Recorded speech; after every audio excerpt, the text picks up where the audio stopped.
Hey everyone, it's me, Simon Wesley, once again. Oh wait, did I? Hey, it's me again. Um, yeah, welcome back to the third part of my playthrough for Witch on the Holy Night. I guess at this point it's kind of more of a read-through, since I don't know how many choices this VN has. But I'm still enjoying it so far. Like, I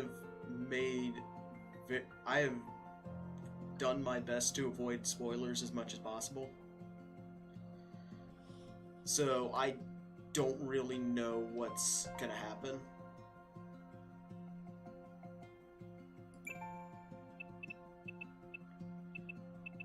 Hmm? Oh, hey.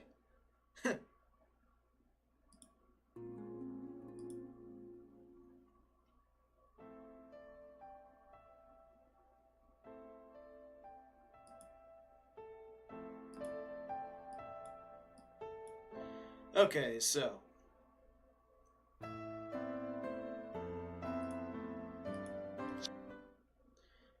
Alright, so. Stuff to look at later.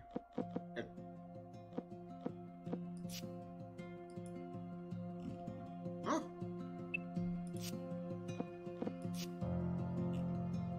Oh, okay, I think this is just to go to specific parts of the game.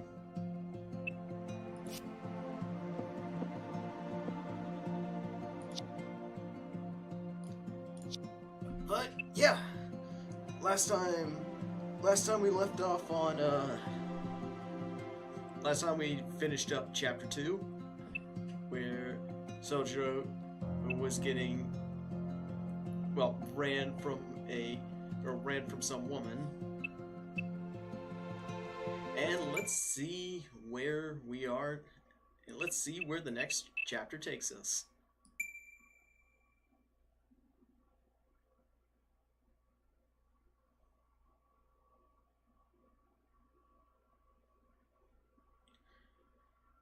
Let me tell you how the events of yesterday transpired.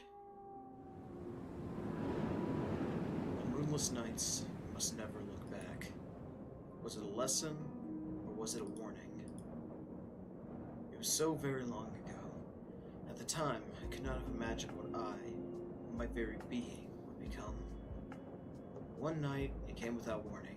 It was filled with an anxiety so heightened that it made me want to burst into tears, so I fled to my grandfather's workshop.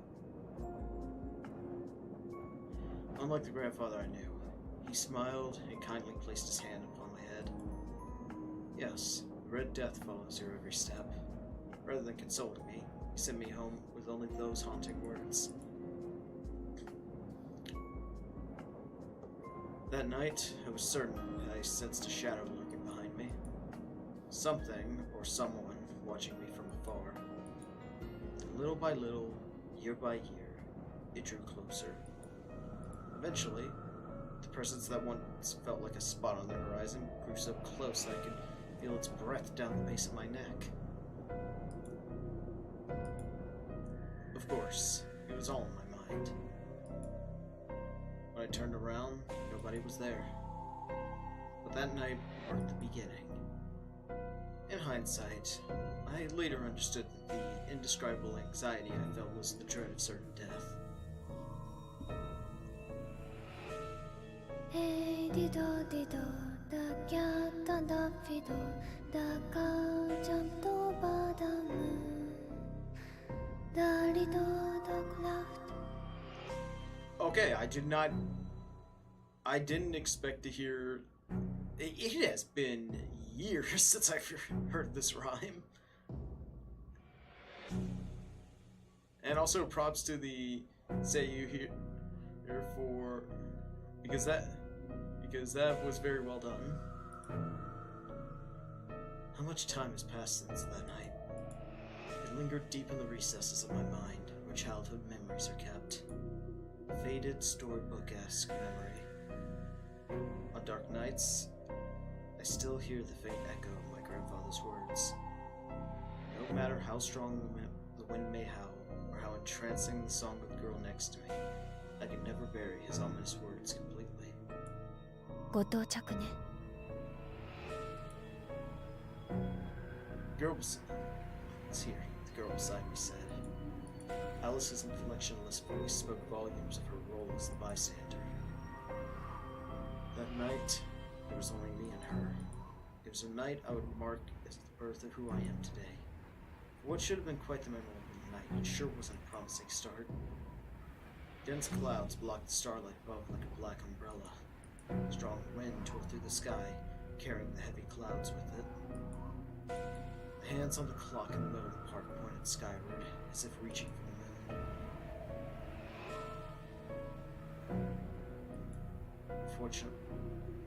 Unfortunately for them, tonight there was no moon to point at. The winter air grew fiercer as the night wore on. Inhaling felt as though it would freeze me from the inside.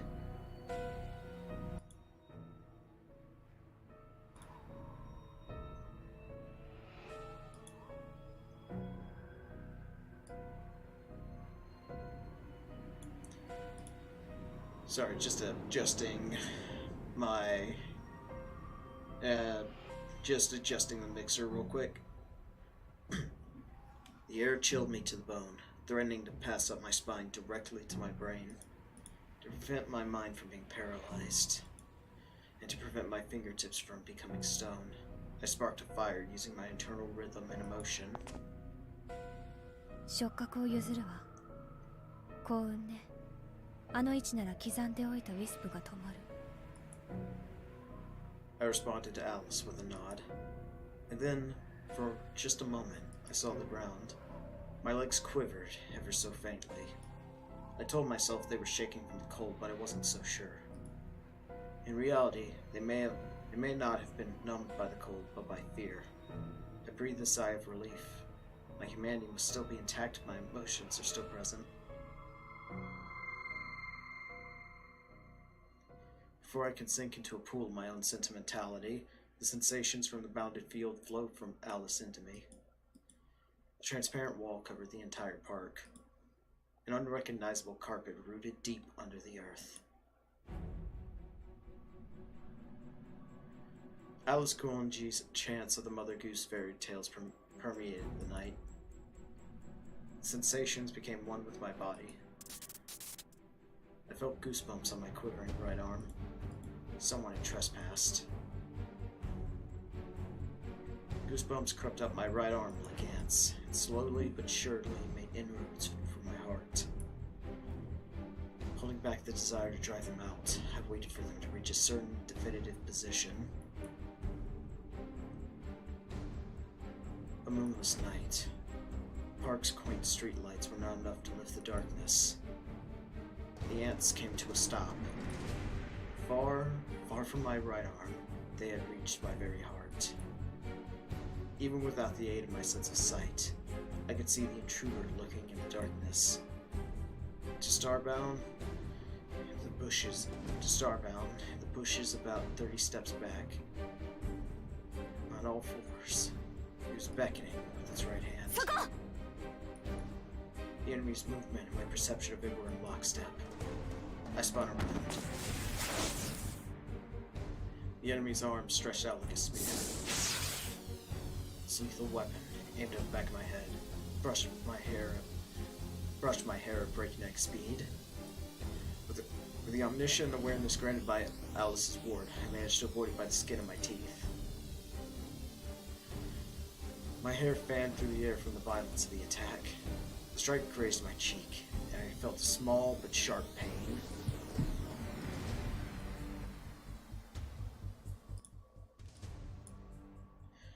It felt like the kiss of death.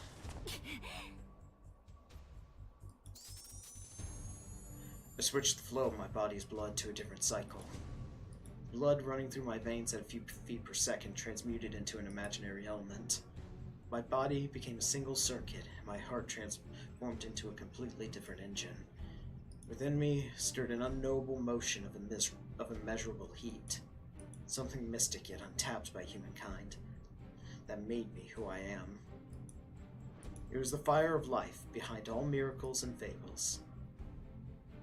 what we mages call magical energy.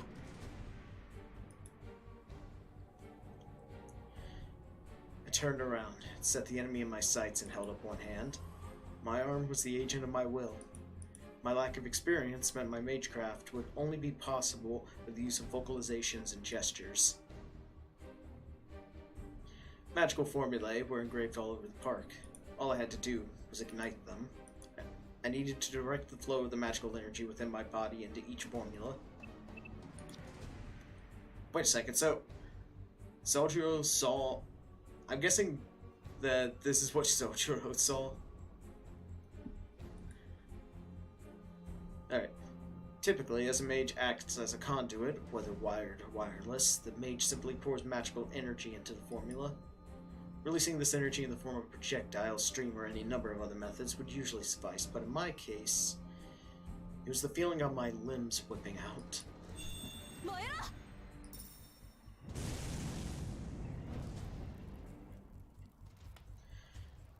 I fought speed with speed.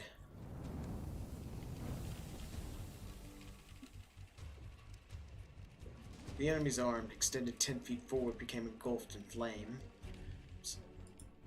It was nighttime at the park. The scene, reminiscent of a campfire, but one in which the center of the flames contained a humanoid figure, wriggling like a shadow puppet. The flames subsided, just as unnaturally as it had ignited. No crackling, no burning smell. Car.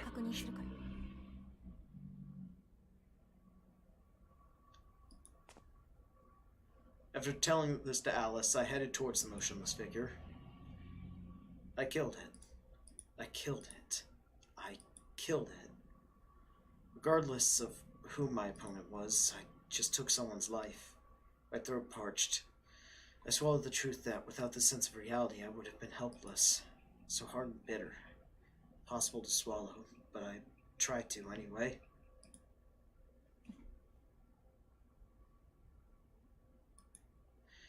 I was unnervingly calm. My heart pounded, my breath felt heavy, but my mind was nonetheless calm. By the time I realized it, the charred remains were already in front of me. Bracing for a counterattack, I carefully examined the corpse. Everything seemed fine. This body, lying slumped to the ground, was nothing but ash. But something wasn't right. To begin with, its remains didn't smell organic. Not willing to believe my hunch, I took a closer look at the corpse's face. All that greeted me was the featureless white face of a mannequin.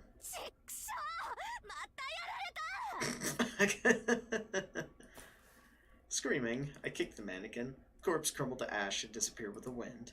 No, this was no corpse. This was just a puppet, and for all our efforts to lure the master out, we had once again been tricked by a familiar. My debut, my first test out in the open, would be postponed for another day.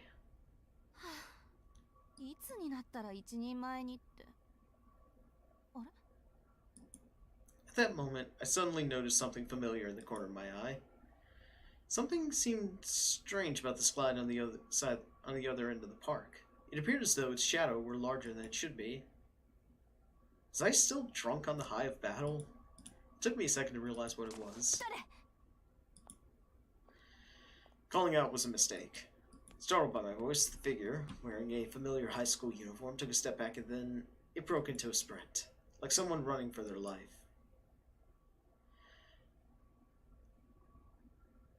Or should I say he was doing exactly that?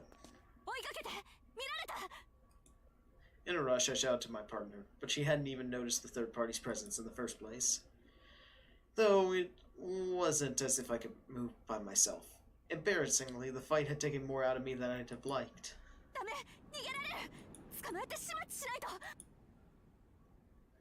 There were... Okay. There was no time for niceties. For us, being seen here was a matter of life and death. Shaking off the numbness in my legs, I made for the park set. Okay, I think doing that might be, I think immediately jumping to that is a bit of a... is a bit excessive. You could... at least try convincing him to shut up. Or to not say anything. Odds are he'll probably just think he was hallucinating or something. Gee, I wonder where we could have heard that before. Shaking off the numbness of my legs, I made for the park's exit. I had to admire his escape. The witness, party to the entire night's proceedings, had disappeared into the darkness of the residential district without a trace.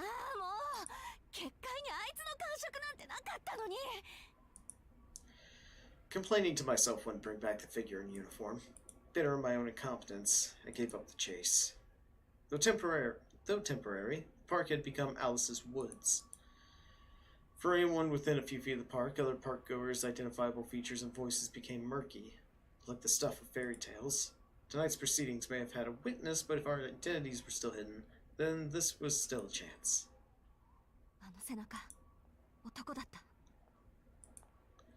I returned to the park. That uniform was, without a doubt, from my high school. That was clue enough. If he was a schoolmate of mine, I had plenty of methods to flush him out.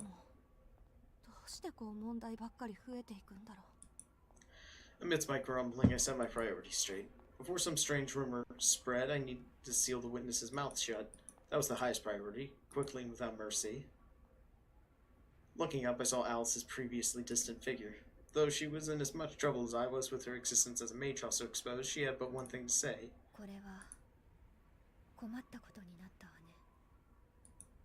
Her statue-like figure staring into the darkness seemed more expressionless than calm. I was pissed off. Her inscrutable voice resembled the moonless night so much it made me angry.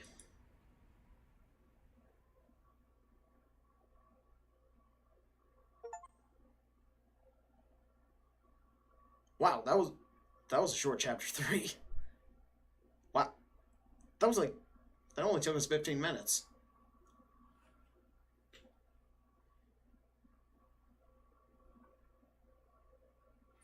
Hang on, it's getting hot in here, and I can't turn the AC unit on. I have the window open, but the AC unit, I can't turn the AC unit on, or else it'll drown me out. So I'm just gonna open a couple more doors, see if that helps bring the temperature down a little bit. I don't even know why it's so hot. I don't know why it even gets so hot in here. Maybe. Like, I have the window open, it's like in the 60s right now. It's like in the 50s or 60s right now. Definitely shouldn't be that, definitely shouldn't be feeling like this uncomfortably hot. But I'll be back. I'm gonna open a few doors real quick.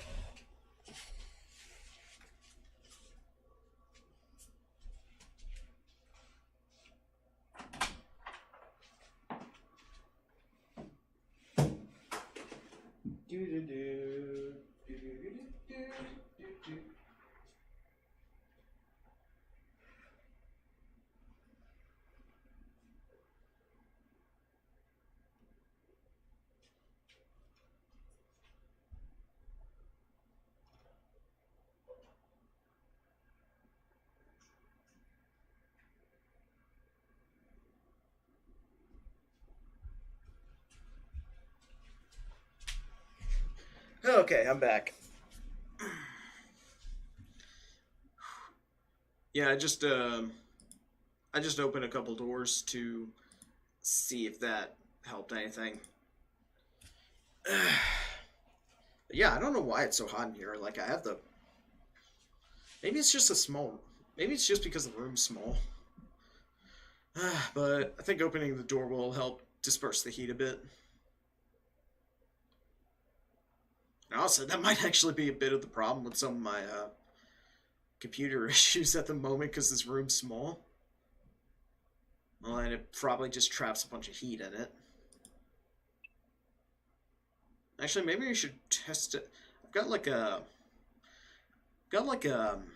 little plug-in fan in the other room. I could probably just grab that, plug it in, and just have it cycling air in. Oh well. Me being a little baby about the heat aside. Yeah, me being a little baby about the heat aside, let's continue. Yeah, let's continue with the next episode.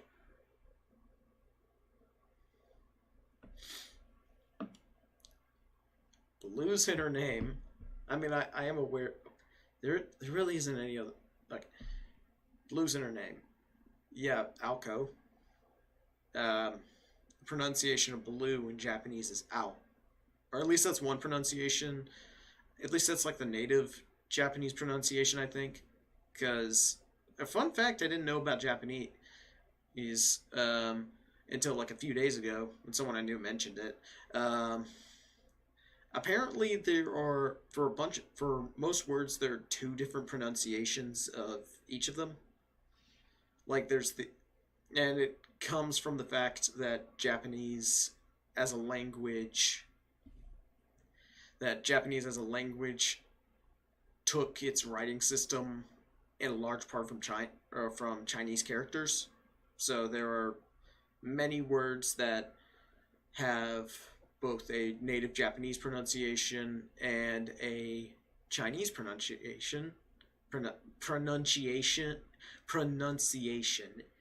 Perhaps if I could actually enunciate my pronunciations, I could probably speak well.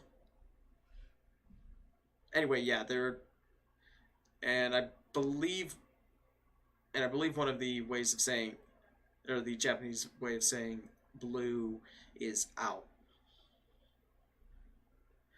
And and guess what our main character's name is? Alco.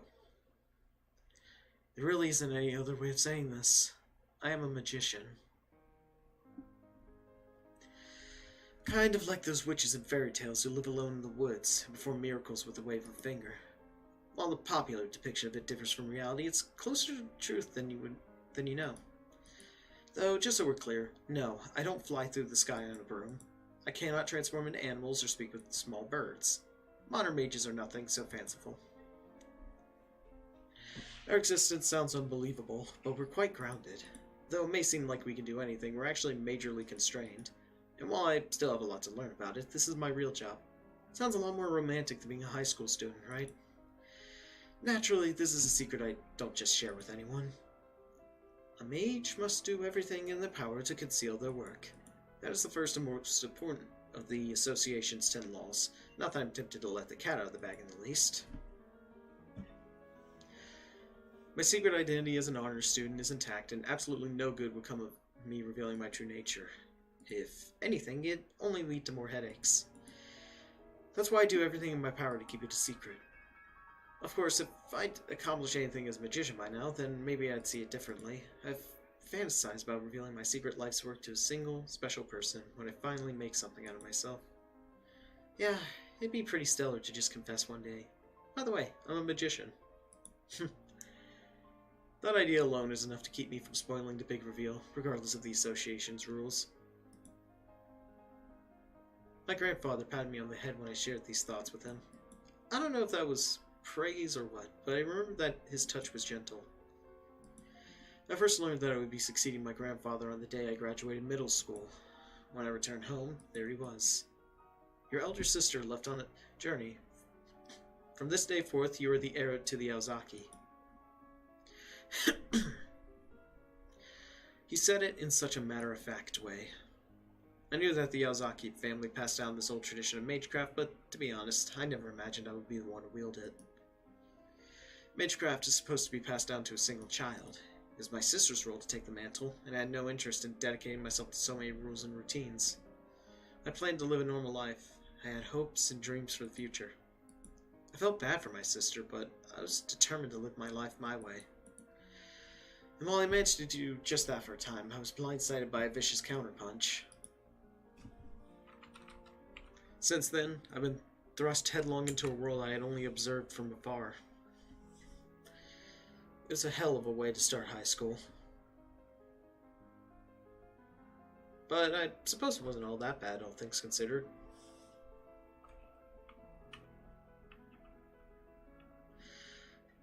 A lot has happened since then. I was so dazed by this newfound life that a year of school motored right by. I was a second year before I knew it. Thankfully, nothing drastic had happened. The 6 months my roommate and I totally tried to kill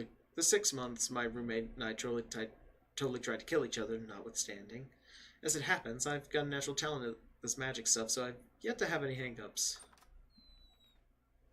I'm only human, so I've had my fair share of headaches for sure, but never once did I worry about my future. Wait. So wait, they try to kill each they try to kill each other for a solid half year. Mages, man.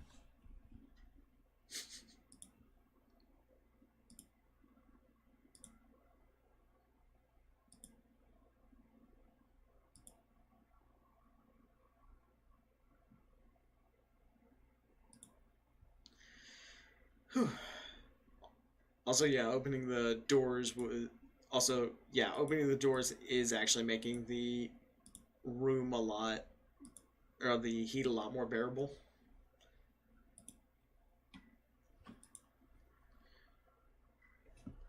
If only everything had gone to plan last night.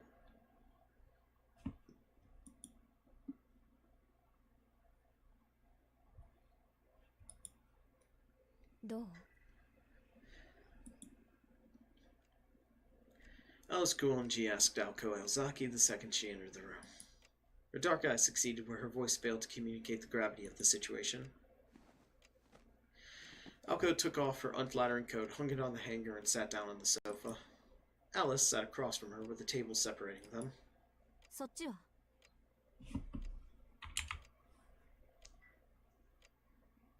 よくないわね。偵察に行けるのは7個ぐらい。ここのところ使ってばかりで作り置きをする余裕もなかったし。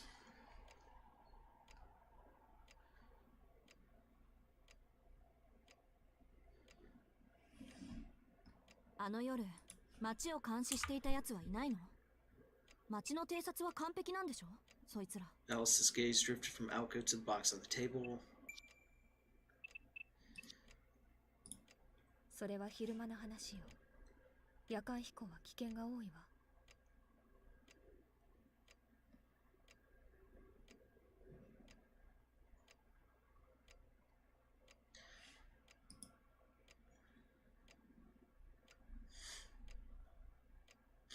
Meaning they were of the least use when needed the most. Aoko sighed. そういうあなたは朝は随分と強気だったけど。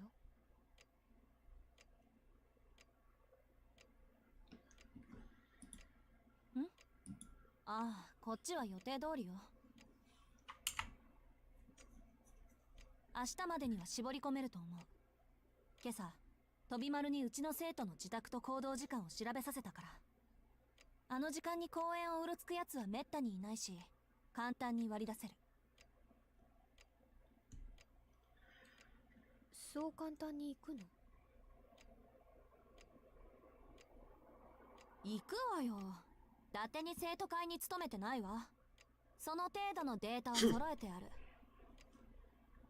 月1のバイト先はおろか、親しい友人宅との移動時間、その優先順位まで調べ上げてるんだから。人には見せたくなかったリストだけど、そんな余裕ないでしょ？だから、そういうのが向いてる副会長にやらせたの。Incidentally, the creation of this secret file started the moment Aoko became student council president. The mere rumor of its existence was enough to strike fear into the entire student body. そう。徹底しているわね。相変わらず。Alice was only mildly surprised. It had almost been 2 years since they first started living together. She knew as well as anyone that when Aoko put her mind to something, she saw it through to the end. ま、私もあれがこんな風に役立つとは思ってもみなかったけど。ほんと、備えあれば憂いなしとはこのことね。But what happened last night was far beyond a mere exception to the rule. This predicament should not have even been possible. それより原因は分かったの？結界の結びに不手際があったなんてのは聞かないわよ。Alco glared at her. The ward was Alice's responsibility. If it was to blame for last night's trouble, Alice had to own up to her fair share. Alice and Alco may have been roommates and partners, but it was a relationship of convenience. While lineage had brought them together, they were more like enemies than allies. Ultimately, they were just not a match. Where there was a blunder, it was punished. Where there was an opening, it would be attacked. If there was even an opportunity, the two of them would kill each other in the event of such a moment. Alice locked eyes with Alco. Alco's fierce gaze could make a grown man cower in fear, but Alice did not bat an eyelash.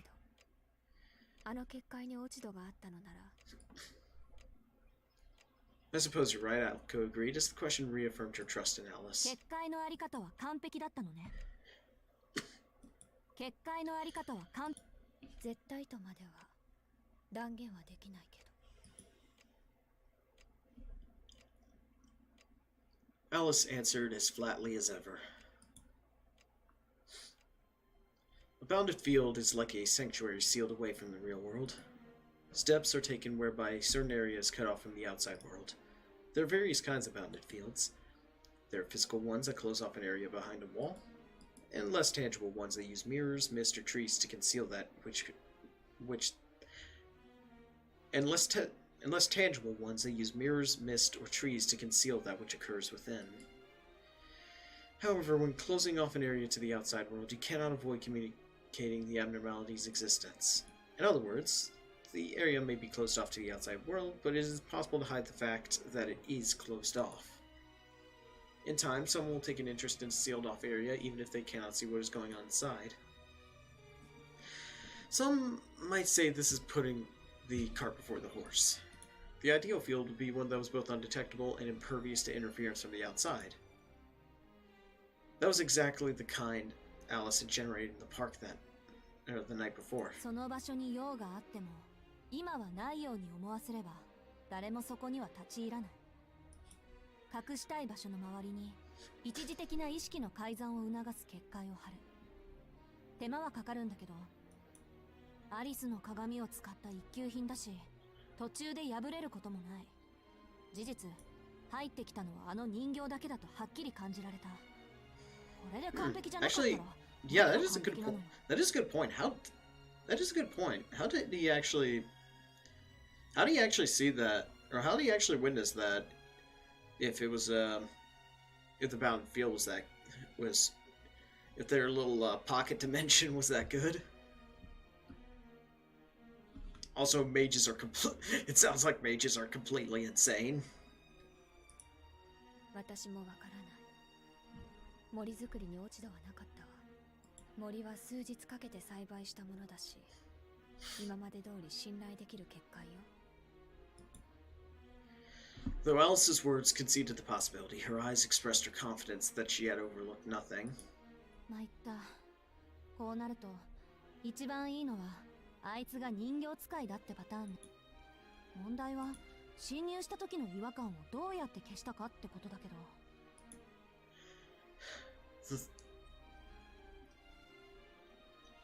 The thought of being targeted by this individual was pretty terrifying. If they were able to penetrate Alice's field, it could only mean that their skill in magecraft was superior to Alice's. Alice, in her current state, would be completely helpless against such a foe. その線はないわ。彼は部外者よ。ムクドリはともかく、ロビンが後をたどれなかったもの。魔力の気配は全くなし。誰かの魔術で操られている犠牲者というのもないわね。Alco was quickly running out of straws to grasp at, and that meant she was out of questions to ask. All she could do was call it bad luck and leave it at that. 魔術師の秘密を見られて、おまけに目撃者を逃がしたか。The sofa groaned as she leaned back. Her gaze went up to the brown ceiling with a sigh. It wasn't much of a view. She was becoming... It wasn't much of a view. She was becoming increasingly depressed. Her roommate's voice seemed indifferent, but Alco just kept staring up at the wooden ceiling. If you're not up to the task, I can take care of it myself. The cool-mannered girl's statement carried an equally icy implication. Alco took the words in slowly with as much sincerity as she could muster. It was like trying to swallow molten lead. She's... The thought sounded hollow, even as it popped into her head. This was clearly different from last time. While the aim was indeed the same, the circumstances surrounding her target were clearly different. She may have been determined before, but that was as a mage. If enemies emerged, she would kill them. If she was challenged, she would step up to the fight. It was a fight between two mages, and her opponent was in the wrong. Even if this could only end in death for one of them, it was an outcome both parties could accept. Kill or be killed. Morality had no weight on this scale. But this time was different. Her opponent was neither enemy nor mage. Even if she was prepared to kill them, this person was likely not ready to die. That's why morality did factor into it now. Was she truly up to the task of murdering an innocent person? Could she swallow the fact that this was a common occurrence for a mage? She snorted sardonically. Being a mage did not mean that Alco was some kind of monk who could cut ties with the real world on a whim. If there was one thing Alco hated, it was doing things without conviction or an understanding of exactly why she was doing them. When she acted, she preferred to act decisively. Okay, so it seems like her earlier willingness to take the witness out was under the assumption that it was a mage, and she was still in like some state of mind to where it's like to where I guess you could argue self-defense, maybe, I don't know, but now she's like, oh crap, I don't want to actually hurt an innocent person. Okay, so she's not a psycho. She actually... Okay, so she does have a heart. Alco Ozaki officially has a heart. At least if I'm reading this... at least if I'm reading this correctly. So, okay, yeah, she's not fully... Yeah. Okay, so she is having a more panic over this. Okay, that makes me like her a bit more. Still, mages killing... You'd think they'd develop a spell that could just make people forget about something. Like, do you really need to kill them? Or could you just, have a spell or something that you could, catch up to them and make them forget what happened?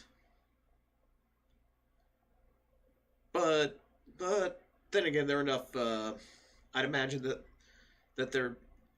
for an association of witches and magicians and the like, the stronger ones would be just a little bit out of touch with basic morality.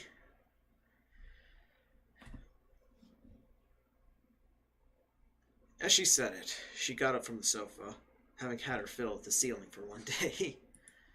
Alco had returned to the alcove always, and Alice was done probing her.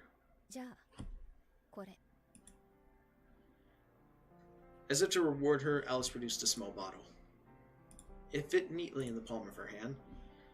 The bottle looked completely out of place in her slender fingers. The glass was cloudy and it appeared empty. Some shreds of paper remained on the front where there was once a label.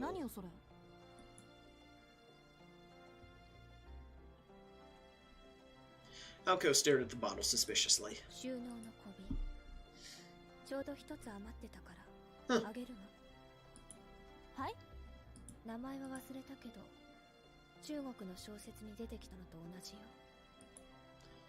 Elko was miraculously able to parse what Alice meant. それってレンゲ堂の兄弟の話？じゃああの赤いひょうたんと同じなわけ？言いたくないけど、そこら辺の風邪薬のラベルを無理やり剥がして小瓶に見せかけてる。Alright, time to look up what that means. Chinese tail lotus cave.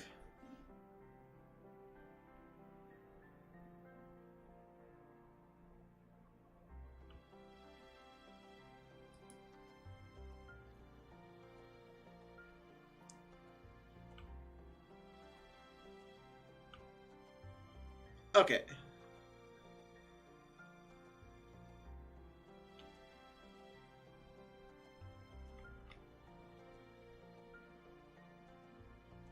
Okay.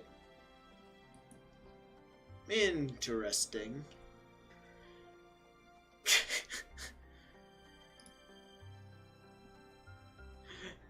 Alice looked at the bottle and acknowledged how ordinary it looked.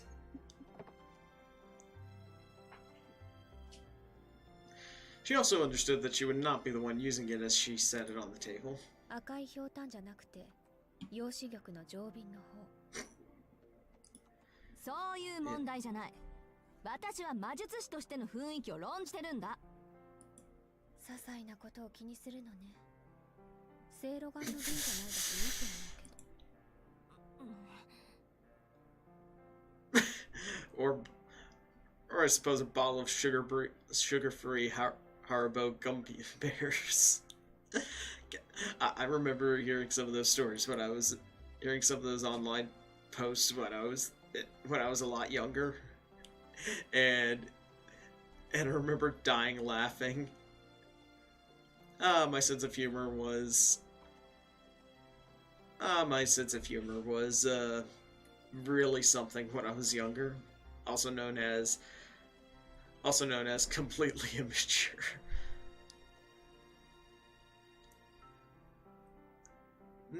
But then again, it's not as if I've actually matured that much in terms of my sense of humor. She made a good point. 蓋を開けて相手の名前を尋ねればいいから。ただし、相手に抵抗する意志が残っている場合、小瓶は割れるから気をつけて。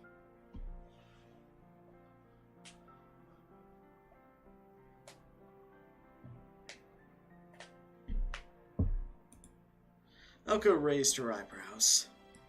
ちょっと待った。抵抗する意志があるとだ。それは試したことがなかったわ。眠っているのに返事をする人っているの？たまにいるけど。まあ、In that case, one would have to weaken them until they were about to pass out. そうそう。薬や魔術がかかっていると、その重さでも割れるから気をつけて。使えない。それってほとんど役立たずってことじゃない。それは青子次第ね。Alice turned away as she replied, as if the topic no longer mattered to her.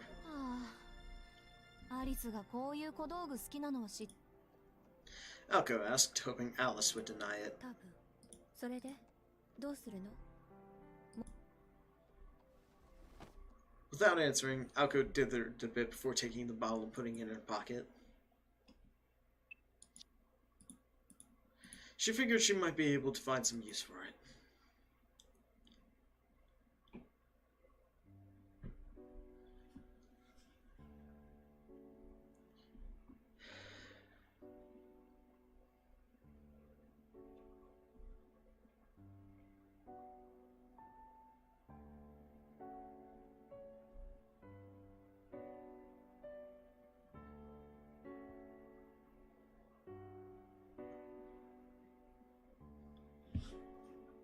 Oh. I forgot that I had my mouse down there. 2 hours had passed and the clock struck 9. The conversation had moved from the drawing room to the sunroom, and had manifested into the kind of scene one would not expect in such a mansion. まあ本当はね、飛び丸に任せる気はなかったんだけど。A hot earthenware pot sat on the table.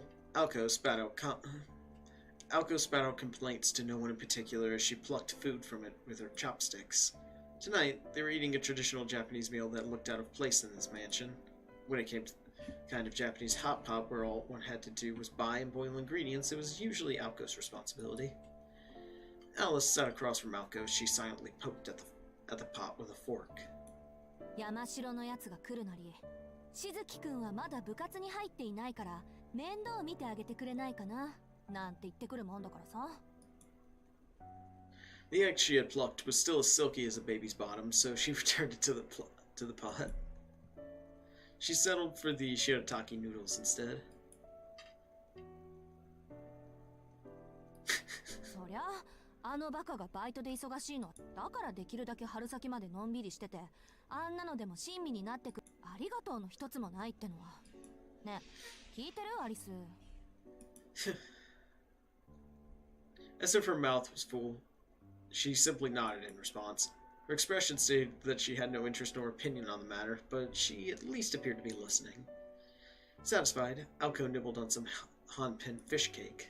それに私、いい人なんて言われるやつは信用できないのよ。あろうことか、飛び丸までそんなこと口走る。だいたいあそこまで言われて怒りもしないなんてどうかしてるわ。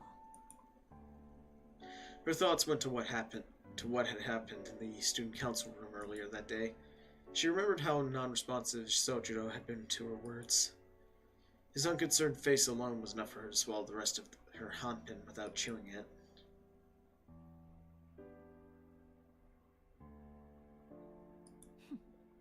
何が分かってるんだなよ。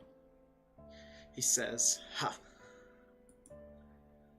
His words were a lot like those that ended her 青子 childhood. ちゃんは分かっているんだね。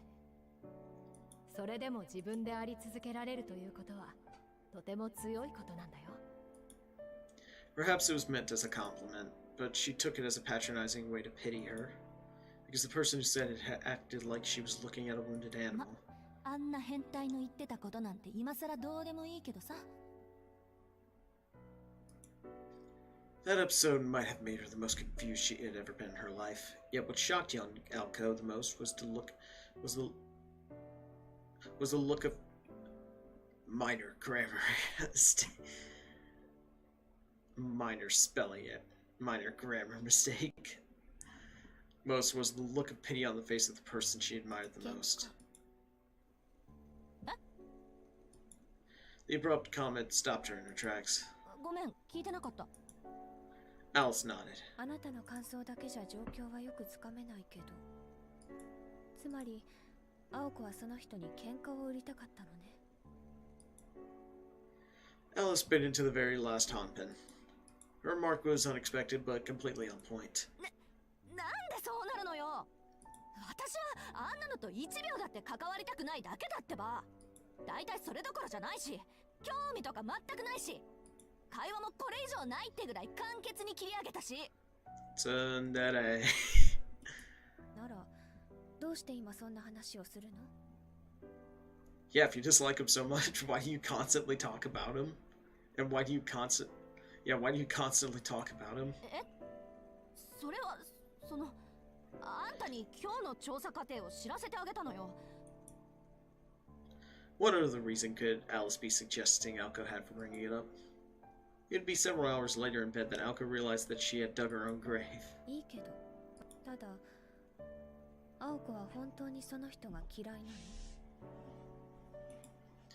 の？ Alice ate her hot pot in silence, as if she was honoring some sort of sacred ritual.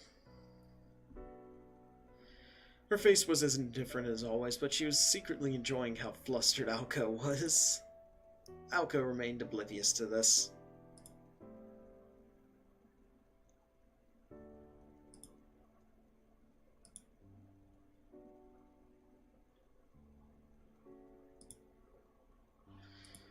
Normally, she would have noticed immediately, but...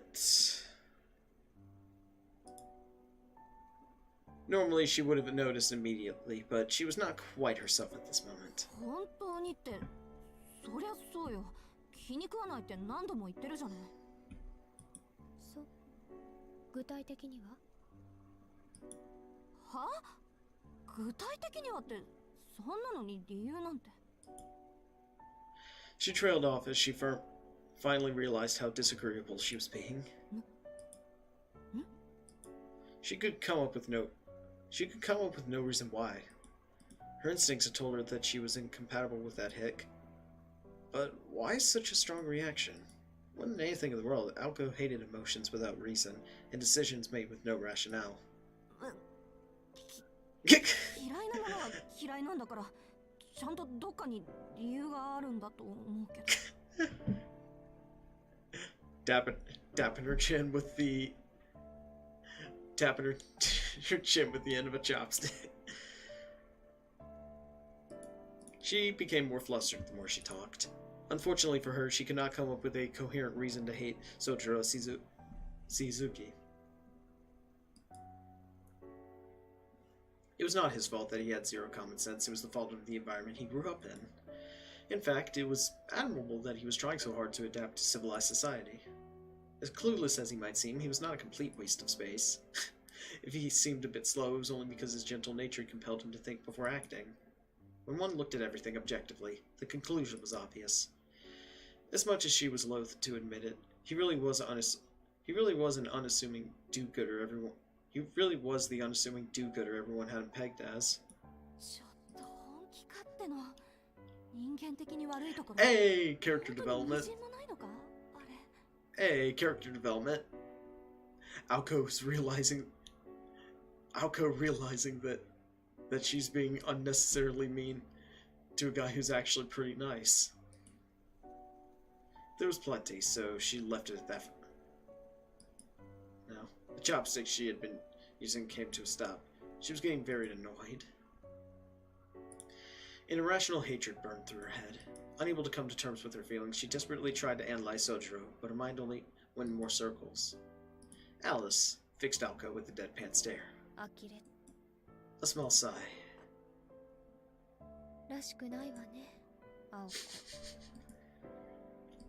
Those words were the final blow. Aoko felt the floor fall off from under her. She was unable to leave her chair until long after Alice had finished eating and left.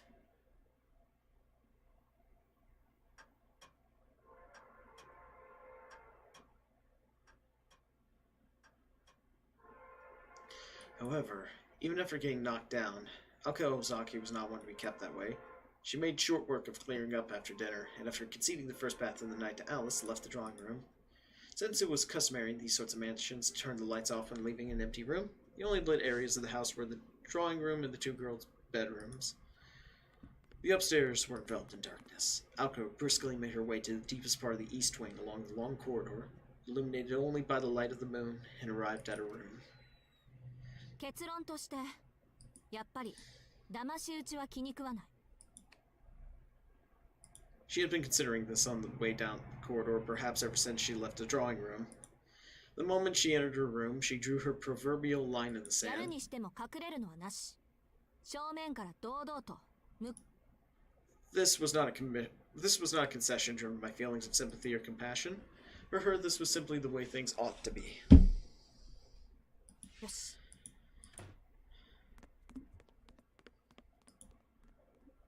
After settling her resolve, she headed to the study next door.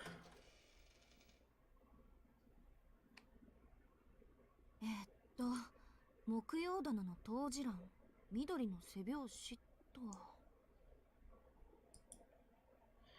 Without hesitation, she removed one book from the countless volumes on the shelf.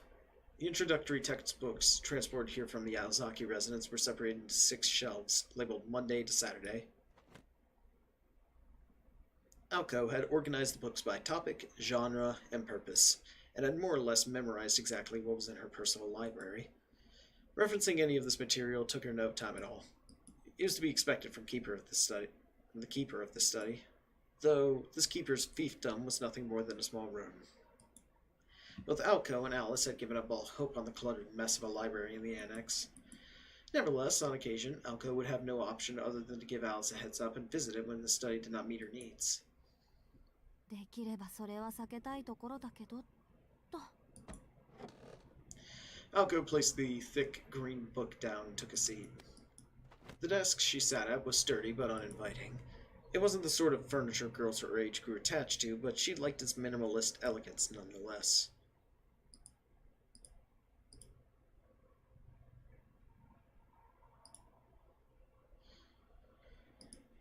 She flipped lightly through the book's old, worn pages. アリスみたいな結界は私にはまだ無理だ。人払いはその場所自体に頼らないといけないか。The mountains, the woods, the school building empty at night. She was looking for a place that would be, except for the worst of luck, void of people, allowing her to forego the use of magecraft. 茨の壁だの魔力の霧だの。そういう回りくどいのもなんだしな。Muttering about how there had to be some basic spell that fit her needs, she continued to flip through the pages. It goes without saying that she was looking for a way to deal with the witness from the previous night. Magecraft's use were many, but not all-encompassing. Fundamentally, magecraft was good for making things or phenomena that existed already, while more or less bypassing the time and resources conventional means would require. It was, however, unable to manifest phenomena that were impossible in this world. It was essentially an equivalent exchange that used a variety of shortcuts. Wait a second, isn't that... Equivalent exchange. That reminds me that I need to watch Full Metal Alchemist Brotherhood at some point. Especially since I have a friend that on multiple occasions has borderline threatened me to watch it. Well, I think it's one of his favorites, so he strongly recommends it. A phenomenon made possible by human hands actualized by an individual's power. That was generally what magecraft was. To give a simple example, if Alko were so inclined, she could make an entire lake appear at the mansion.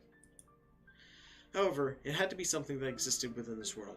Nothing, not even the smallest matter, could escape this unbreakable law. Even if Alko would release a level of heat on par with an F-15 fighter jet's afterburner, that event would only be possible if the circuit named Alko Ozaki acted as a temporary input variable in a magical formula. The derived equivalence was simply a value that had already occurred in reality. If the variable in the equation did not exist elsewhere in reality, the spell would not be valid. The imaginary element known as magical energy was like a lie that could only slip its fantasy through the network of order at the moment of ignition.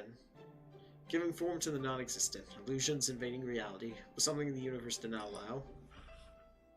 とは言っても、エーテルは基本何にでもできるんで、大元が嘘なんだっけ。魔力だけで構成されたものは幻想扱いされて急速に消えていくとか。典型的な結界、茨の壁とかは、もともと茨を生やしておいて、魔力で一気に成長、強化してるものだし。Okay, so magic in this universe technically still can't violate technically I believe it's the first law of thermodynamics.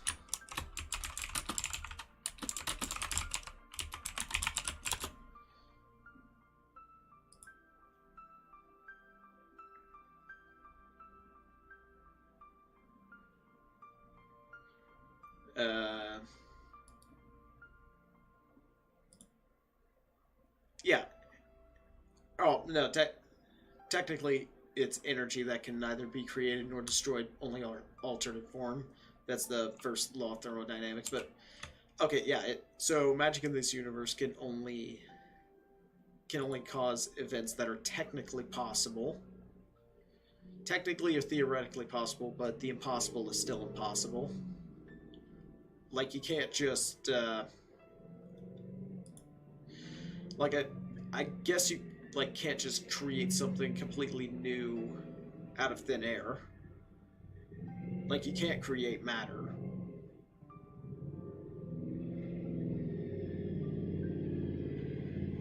Is that a Harley outside?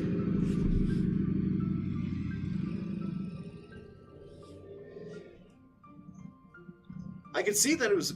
I could see that it was spiking the audio input. Okay. I do not like those. Those loud bikes are kind of annoying. Okay. Anything composed entirely of magical energy is little more than an illusion and will quickly dissipate. Even a typical field like a wall of thorns generally starts with the user planting the thorns first before using magical energy to grow and strengthen them in an instant. 魔力っていうのは結局使い勝手のいいガソリン兼事象に火をつける火花ってわけで。なんて言いつつ架空要素云々より基本的な回路の接続と魔力を加工して弾くことぐらいしかできないのよね。 Laughing to herself, she looked for a bounded field or something similar more suited to her current ability. The identity of the witness was still unknown, but if they were a classmate of Alco's, she had any number of pretexts by which to lure them out. The problem was after that. そうなると問題は明治 To be honest, she wasn't confident she could handle this smoothly without Alice's support, but Alco saw no reason to ask for help given that the target in question was a regular bystander. Fledgling as she was, she still had her pride as a mage. She continued to turn through the pages rhythmically. In the midst of the fluttering sound of tumbling through the volume, Alco suddenly stopped her fingers at a certain page. 見つけ She smiled to herself. It was a simple formula that she had tucked away somewhere in the recesses of her memory. A spell of simple destruction. 作ればいい狩りをする時の常套手段じゃない。 She placed a bookmark in the book, closed it, and got up to return to her room. Suddenly, she felt someone watching her. Through the window, she saw her in the night. A girl, staring back with a cold-hearted expression. The girl's face was hers, the expression undoubtedly her own. She began planning how to raise the witness, though to say it was something as elaborate as a plan was overkill. This was just a job. She was going to make a cage and then lure her prey into it. There was no getting around it. Premeditated violence. さ、そろそろアリスは上がったかな。 She mumbled out loud as if the bath would return some warmth to her chilled heart.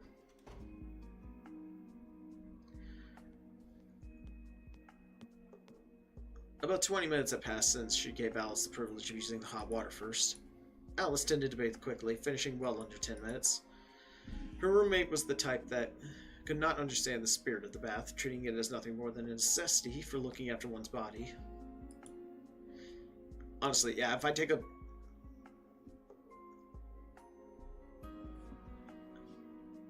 I usually shower, but yeah, sometimes a nice hot bath is just...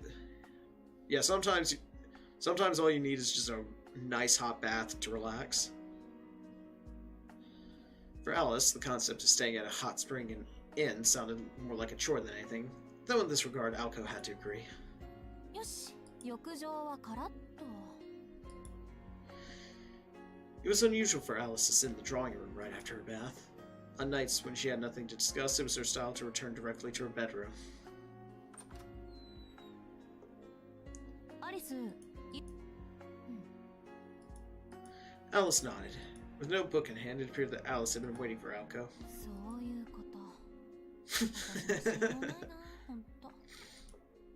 Alco scratched her head in exasperation. Was it that Alice was worried about her, or had no faith in her? Her expression was so calm, Alco could hardly figure what she was thinking. 方針なら決まったけど。その顔を見れば聞かなくても迷いがなくなったのはいいことだけど悪い癖 Alice let out a small sigh. It was unusual for Alice to make such a display of her disappointment. ええ、騙し討ちは趣味じゃないから。それならすっぱり後腐れもないし。文句ある？文句はないわ。そういうの好きか嫌いかはこの差けど確実性はどうかってことでしょ。私、いまいち命中率。私はアリスのようにはいかないから、物理的に逃げられ。Alice nodded. I can't throw a field like you, so I was thinking of doing it somewhere where you physically can't escape. Any ideas? Alice nodded in thought. The finger that gently rested on her lips indicated that the question was to her liking. 鏡はどう？鏡の国なら永遠に閉じ込めていられるけど。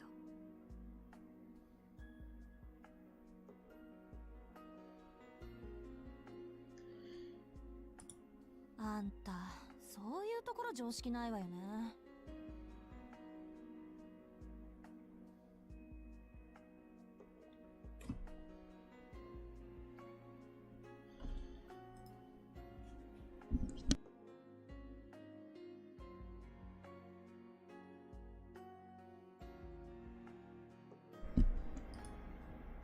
She frowned at Alice's bad taste. It was the kind of idea her roommate found to be inspired, but Alco knew it was out of the question. Alco was looking for a natural bounded field she could prepare, not a realm bordering on true magic that she couldn't create to begin な with. ら他を当たるのね。でも言われなくても分かってるって。けどミラーハウスはいいアイディアかも。Alco smirked and shifted her balance away from the wall she was resting on. サンキュー、アリス。全体の流れは出来上がったわ。ほんと、こういうのってダメ元でも相談してみるものよね。Now in a good mood, Alco retreated from the drawing room. Alice tried and failed to visualize what kind of blueprint Alco had drawn up in her mind, but whatever it was, it appeared to be the thorough kind Alco was good at. Alco headed for the bathroom, humming to herself as she went. A year and a half of sharing a living space had taught Alice something. When Alco Ozaki was in this good of a mood, only deep trouble could follow. 青子一人に任せていい Oh, wait, is she talking to a bird? Because I heard like a little tweet. Yep. Ah, that's a cute bird. It was unclear how long the bird had been in the drawing room.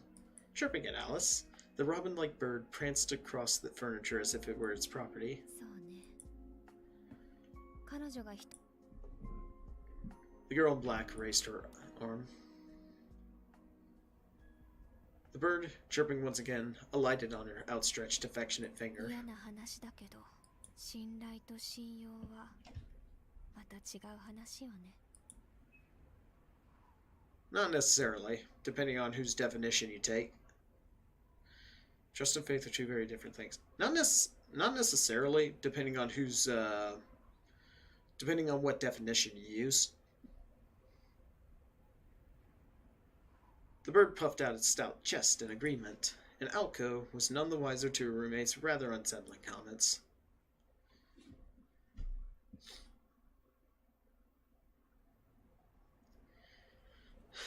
Alright, next day.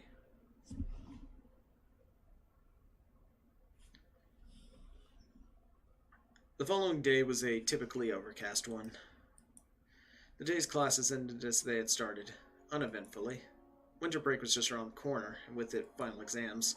Though Misaki High prided itself on discipline, it was still a private school which promoted a culture of independence among its students. Industrious students had a place to explore that side of themselves under the guardianship of the student council president.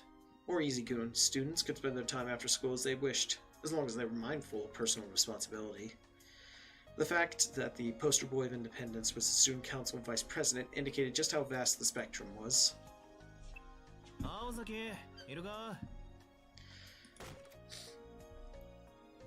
Tomimoto Tsukichi threw open the door to the satellite student council room, the rumored location for the secret meetings. Despite all appearances, he was the student council vice president, who also happened to be the poor soul responsible for executing the student council's dirty work.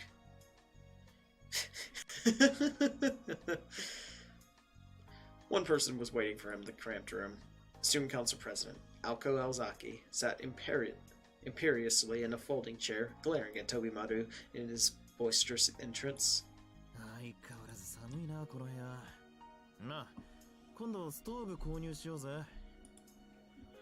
So, as not to succumb to Alco's oppressive silence, Tobimaru opened with some casual small talk.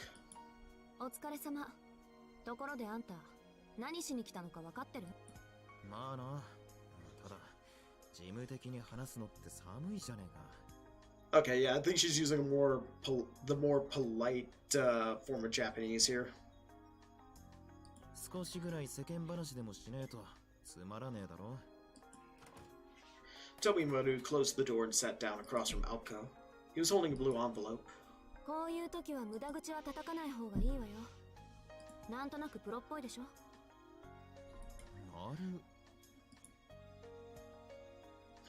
Tobimaru was halfway to agreeing with Alco before he caught himself and began to shake his head. As much as Tobimaru enjoyed the lack of red tape in his new line of work, he was not ready to turn full spy on his first day on the job. それで、調べ終わったの？ああ、ついさっき詳しいことはその。He tossed the envelope onto the table. Alco picked it up and began to scan through the documents that were inside. She entered her own little world, not sparing the slightest bit of attention for Tobimaru. If ignoring other people were a skill, she would be a master of it. Yo, same. なあ、何一つ聞きたいんだけどよ。だから The room was filled with a chilling silence.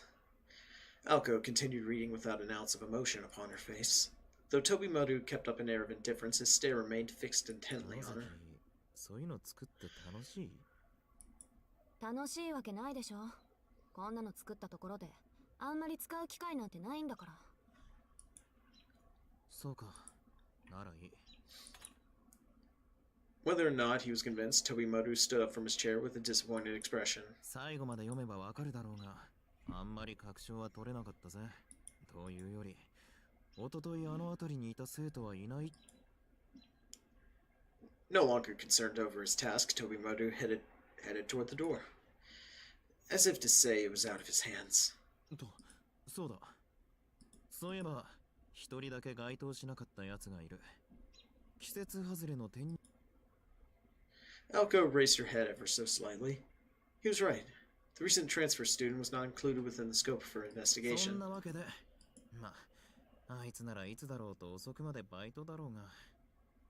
いや、人殺しを見たなんてこと口走ってるようじゃ、家で悪い。 Tobimaru cheerfully left the student council room.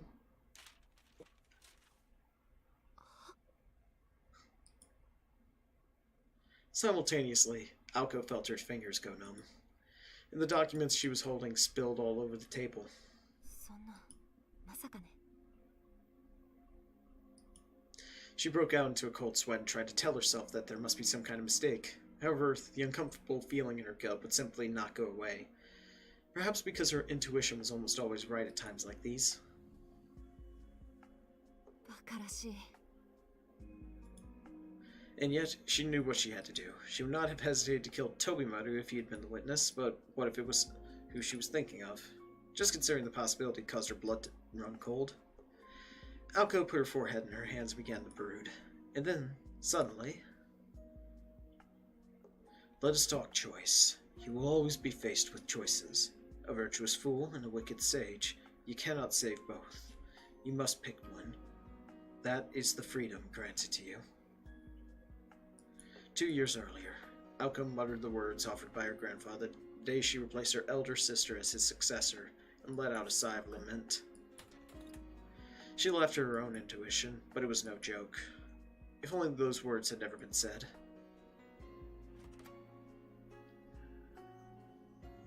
Alko locked up the student council room and left for the day. Calmly, as though nothing untoward had happened, she greeted the students as they passed her in the halls. She was almost shocked by how natural she seemed. There were still plenty of students at the school. The grounds were noisy with the chattering of students who had finished the day but had yet to head home. Others still had club activities. The gray sky looked ready to pour, but nobody seemed to pay it any mind. Amidst the clamor, Alko hastened to the school gate. She passed by some students in animated conversation. They seemed to be talking about their after-school plans. Apparently, they were adamant about maximizing their free time. She could not figure out how they could possibly be so irresponsibly focused on fun, but at the same time was in no mood to make fun of or feel envious of them. 2 short years prior, she had been just like them. 目は覚めてるのかな、私って。 She retied her scarf, this time more tightly, to give off an air of solitude. But she was fooling no one. After all, what people who feign solitude are really masking. After all, what people who feign solitude are really masking is rejection. 孤独っていうのはああいう。 The area by the school gate was busier than usual. A group of boys appeared to be huddled behind it. Its apparent attempt to be discreet in terms of both location and loudness of voices did nothing to hide the fact that they were noisily arguing about a girl standing alone on the other side of the street. Hey, Alice.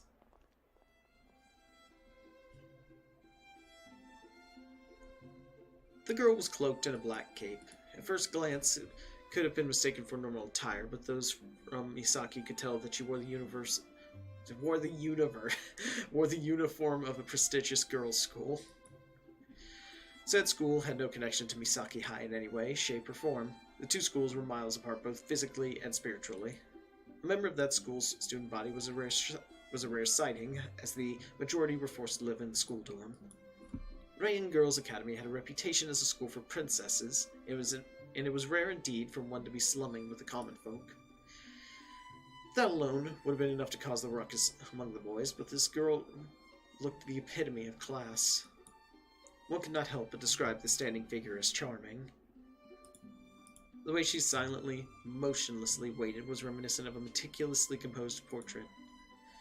Alko took one look at her before instantly recalling that one word. Solitude. まったくうちの男子どもは Disgusted, Alko barged through the gate. At this point, she would normally head home, but today she crossed the street toward the waiting girl. あれなるわせくそ追っ払う気なのかよ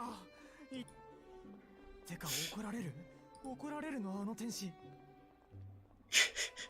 その生徒でも校門前にいるぐらいなら青子女子は容赦ねえからな下手すると平手だぜ平手 I wonder how they're going to react to the two of them just calmly talking. The boys ran their mouths behind her back. Not in the mood to shut them up, Alko walked right up to the girl and offered an informal wave. どうしたのアリスこんなところに来たって何も面白いことはないって言ったのに Alko heard the boys by the gate lose their collective minds and did her best to ignore あの them. ことを確かめに青子あの人たち邪魔なんだけど分かってる今追っ払うから In contrast to Alice's small voice, Alko spoke loud and clear. Naturally, this was on purpose, so as to deal with the riffraff by the gate all at once. 会長こっち来んぞおい押すなよ後ろのやつどけって俺校舎に逃げるからいやでもあの子会長と知り合いなんでしょさすが一年坊主まだ戦場の現実ってもんを理解していねえよし死の間際までいい夢見ろよ Perhaps because too many of them had gathered in one place, the mob entered a frenzied panic as they tried to escape. Alko addressed them all. さーて部活動があるわけでもなしただ家に帰るだけの帰宅部の皆さんこんなところで何を集まってるのか教えてくれる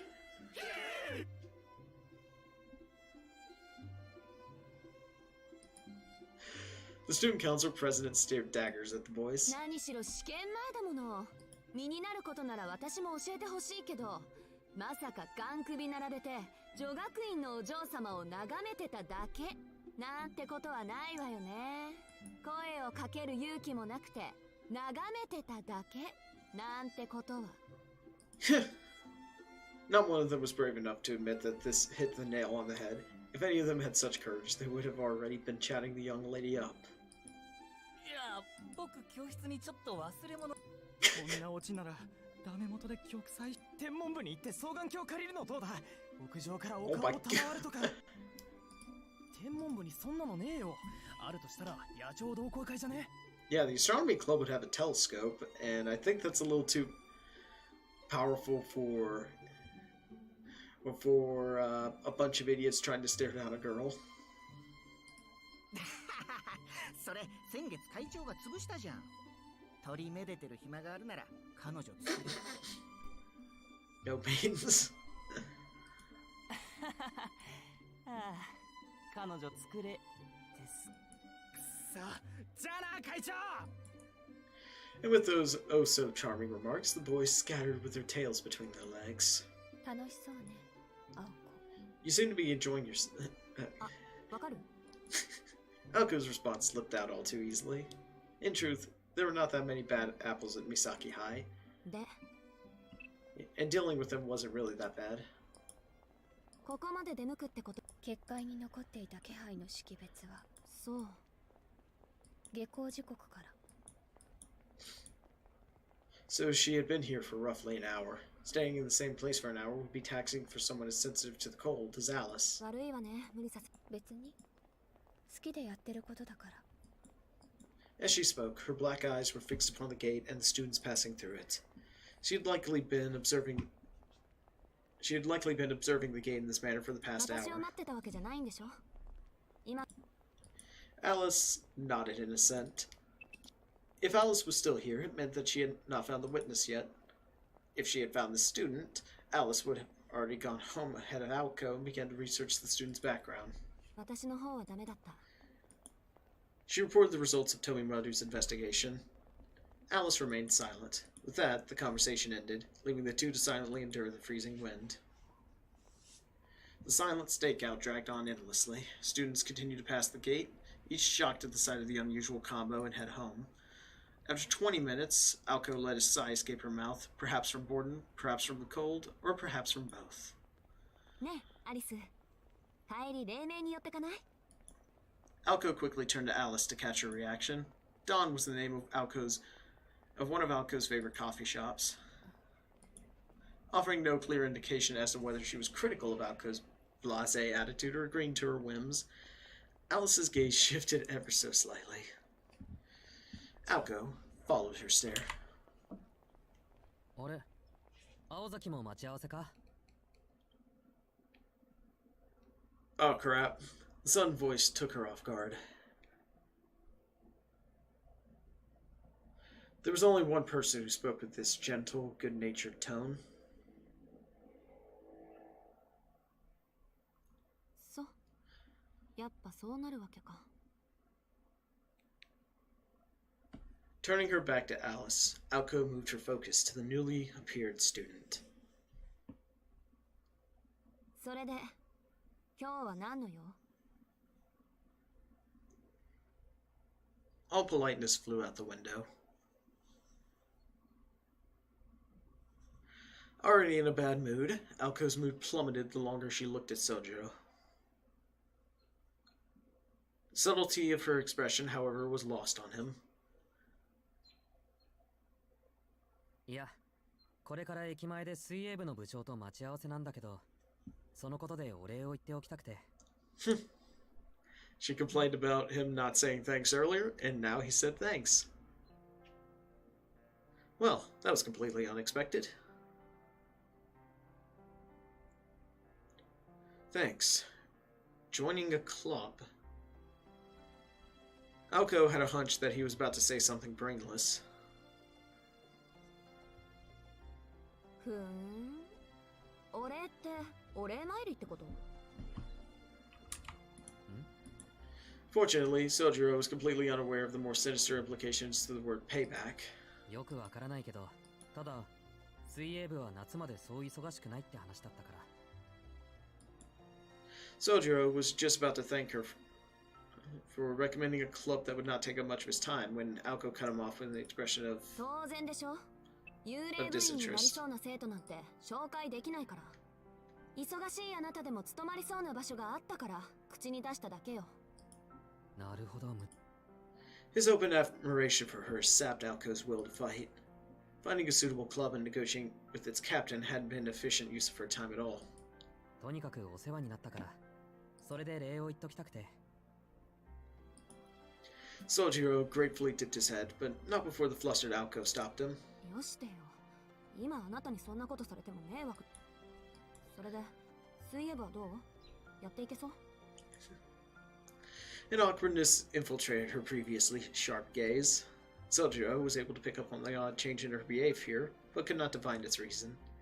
So he simply started with what he knew so far and reported the most recent information he had. ああ、水泳部はクビになった。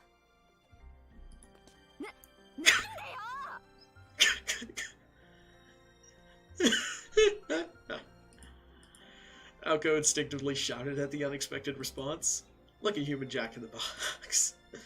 This unexpected development threw her mind in a tizzy, and she momentarily forgot the complicated feelings she had been wrestling with. だって今。それはこれからヤシロギの温水プールに連れて行ってくれるからだよ。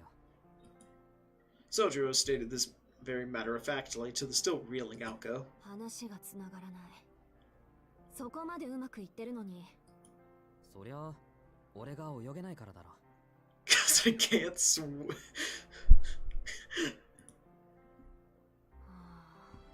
He joined. He agreed to join the swim club without being able to swim.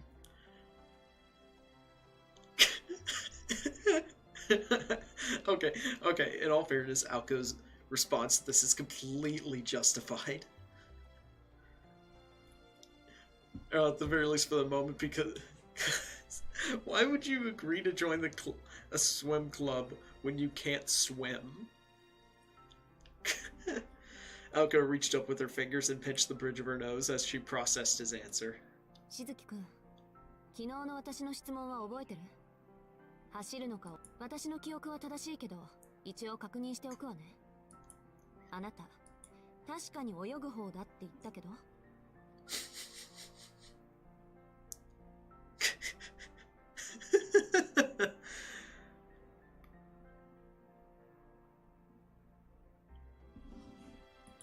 ああ、昔から泳げないのはなんとか克服したかったんだ。反対に走る方は得意だけど。Huh. That's actually a pretty good response. Huh. Okay, yeah, that actually is a pretty good response. So yeah, he's already good at running. Not really interested in that, but he's always wanted to learn how to swim. You know what? That's actually pretty reasonable. Her energy spent, Alco finally understood. 俺が1年なら1から鍛えてくれたらしいんだけど、あと3ヶ月で3年になる身分なのに、金槌の部員は雇えないそうだ。けど部長が親身になってくれて、これから泳ぎを教えてくれることになったんだよ。Sojiro's words were spoken from a place of joy, a fact that failed to reach Alco. つまり欠陥品を売りつけたってわ。ちょっと待った。しずきくん、水泳部の部長って。She stopped herself short of a girl. She was afraid of how that might look, that she might not be able to rein herself in if she started. もういいわ。気持ちは分かったから、どこか遠くにいてくれない？飛び丸もそんなことを言ってたな。青崎は昨日。ちょっとね。でもいいの。解決したみたいだから。それより、しずきくんはどう見える？私、そんなに疲れて見えるのかな？ Why had she asked him this? Blurting out things for no reason and on impulse.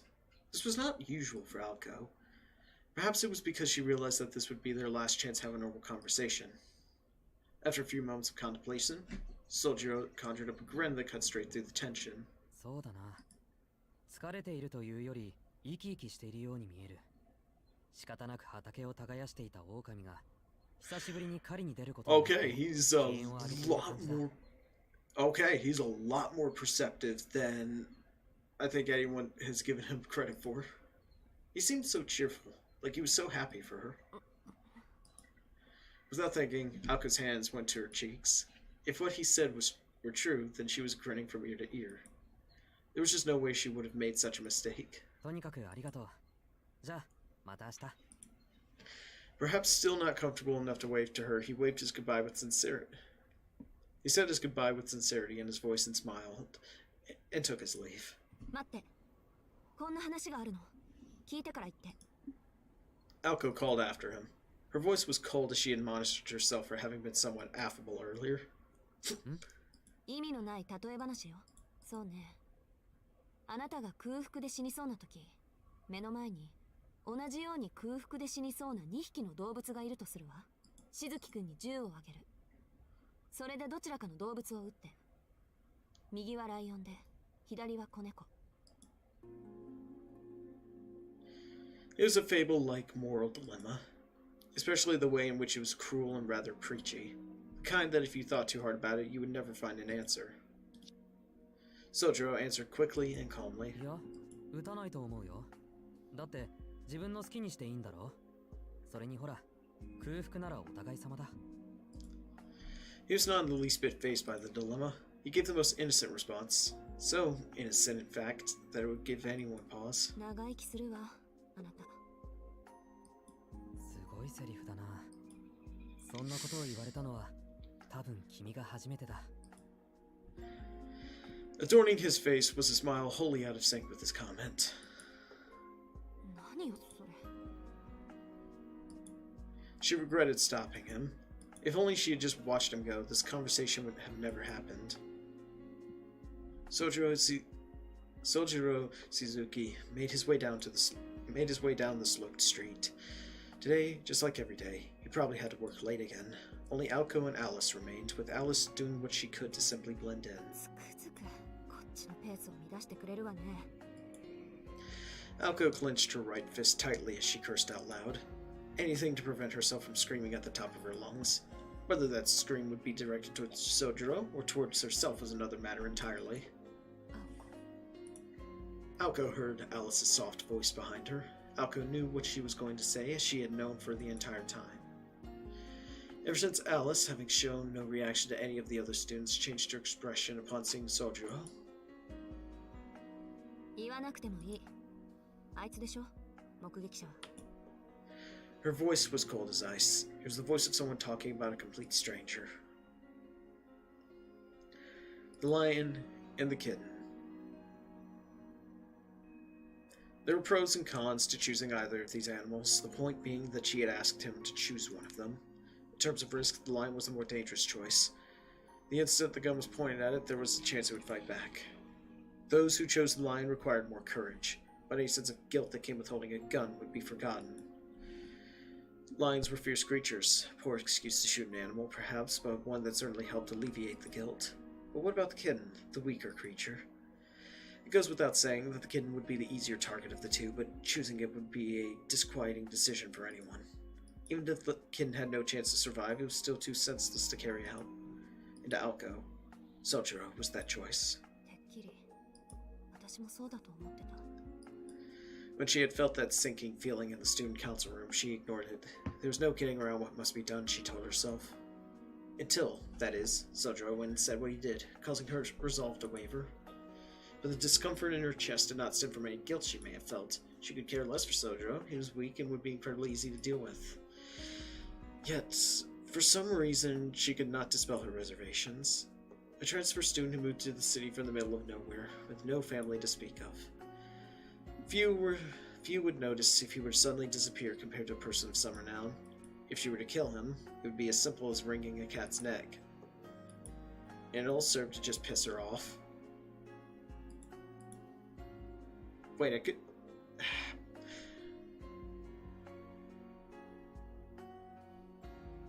Man, I don't like saying... Sorry, I don't like saying words like that. I know I'm just reading off the script here, but I don't really like saying words like that. So next time I see it, I'll probably just say it angered her or annoyed her. It was too lucky. Like everything was neatly handed to her. She wanted to just drop kick it right into orbit. 信じられない。私嫌がってる。これは違う。 Okay, so she very clearly doesn't want to kill him. Like, it is blatantly apparent that she does not want to hurt him.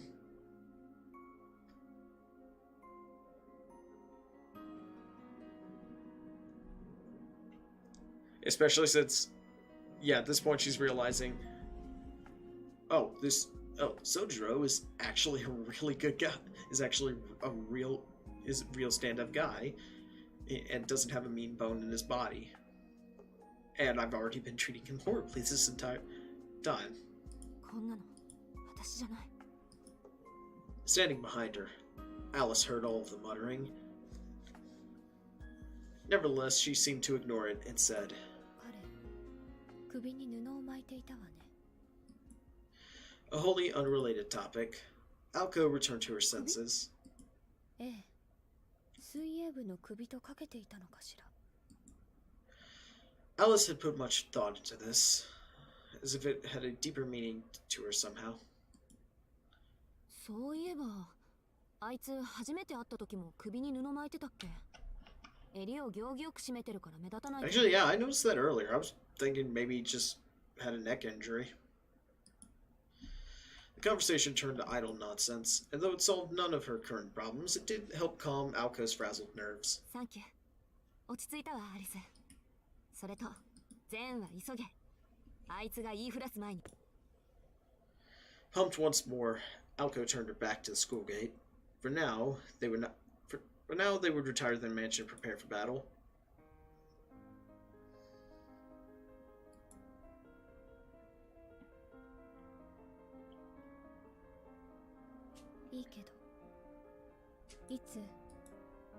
She said quietly, so as to not be overheard by anyone else. Normally, Alco had to rein into that side of Alice, out in the open as they were, but this was far from a normal situation. 今日の夜、場所はとっておきの夢の国。 She gave a fearless laugh. A strangely pleasant sound like the kind one would make when meeting their lover.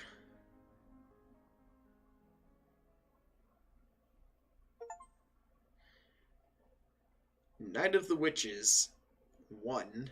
Alright, I'm gonna drink some water real quick, and I think I'm gonna take an Advil too. Worked out yesterday and I'm still feeling really sore.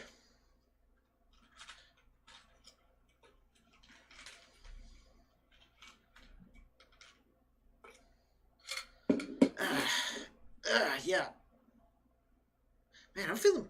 Actually, yeah, I'm feeling a little more sore than I usually do.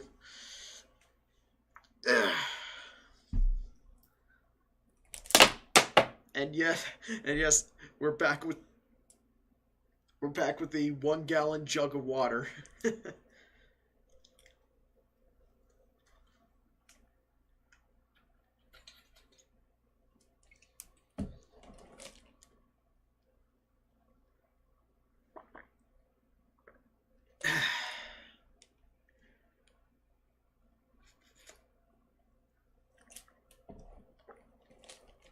Okay. Alright, so... Okay, I'm gonna save here.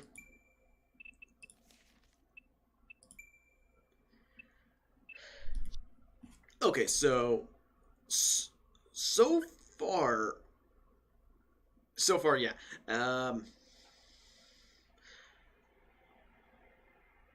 It kind of feels like Alice... Yeah, Alice appears to be the one who is more in deep with the mage. Oh no, not even like a matter of seems to. It's pretty blatantly apparent that she's more in deep with being a mage and following those stipulations. While on the other hand, we have Alco, who, though she talks a big game, at least in my interpretation, she's actually a lot more hesitant to go.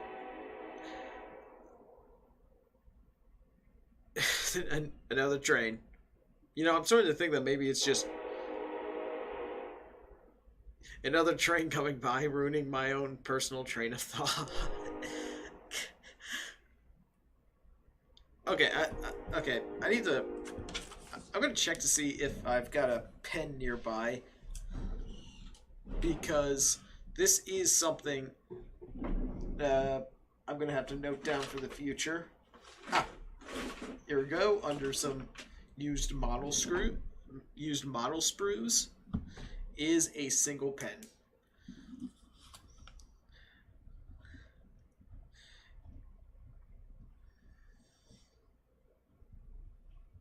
Idea train emote.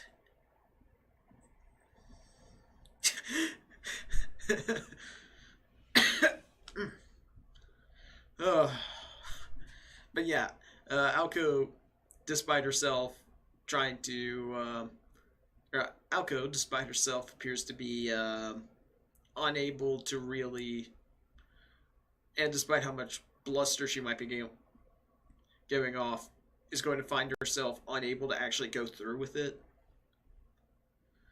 and just probably spare him, much to Alice's ire or chagrin, I suppose.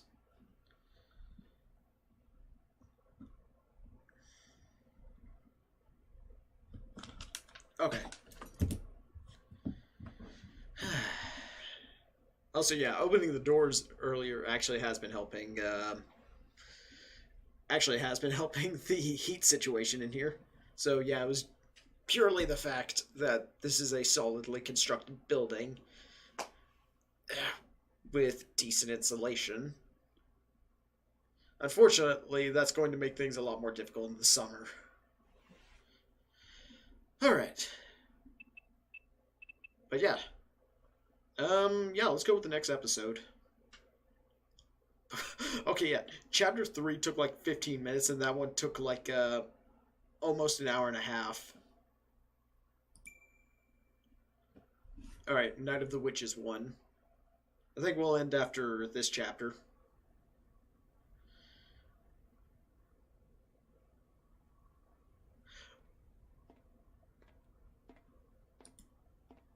But yeah, there are like a few grammatical errors so far. I hope they patch and fix that. But so far, I'm actually really enjoying this. It's a pretty interesting story.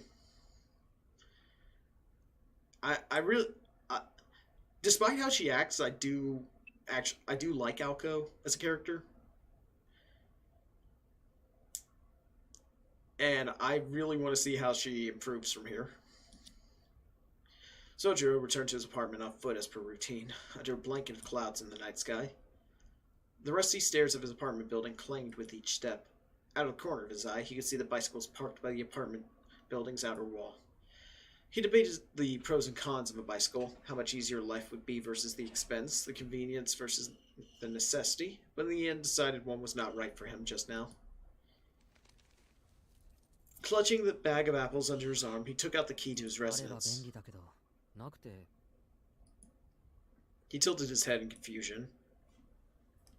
More and more, he found himself preoccupied with such random thoughts, when the real issue at hand was deciding what to do with the apples he had received. Ooh, bag of free apples. He placed the paper bag by the sink and switched on the lights. It was just after 10 in the evening. The end of term exams just around the corner, he'd come home an hour earlier than usual. As he made back for the kitchen to pick one of the apples to snack on, he found an envelope stuffed in his mail slot. The envelope had no name, return address, or stamp. Inside was a single piece of paper that had only the sender's name and a short message. It read,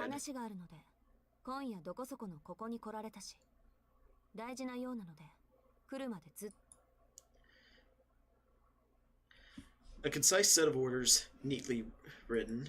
It was signed by Alko Elzaki. She had been considerate enough to enclose a detailed map of the meeting place. Puzzled, he cocked his head to the side and headed out the door. Afterward, upon the room's sole tenant leaving the premises, the envelope burst into flames and evaporated without a trace, as though it had never existed in the first place. This message will self-destruct after you read it. By the late 80s, Japan's post-war economic boom had somewhat stabilized, and the city experienced a period of steady growth. The city's modernization marched on, and the Japan Railways train station, a symbol of the new era, neared completion.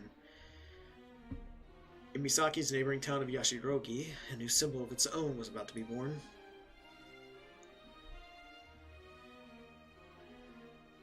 Yashirogi bred in Kitsi land. It was Misaki's worst investment.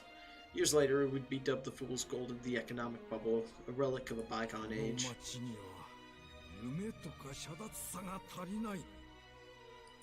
10 years ago, Yashirogi's renowned Tokitsu Baking Company ran factories all across the nation.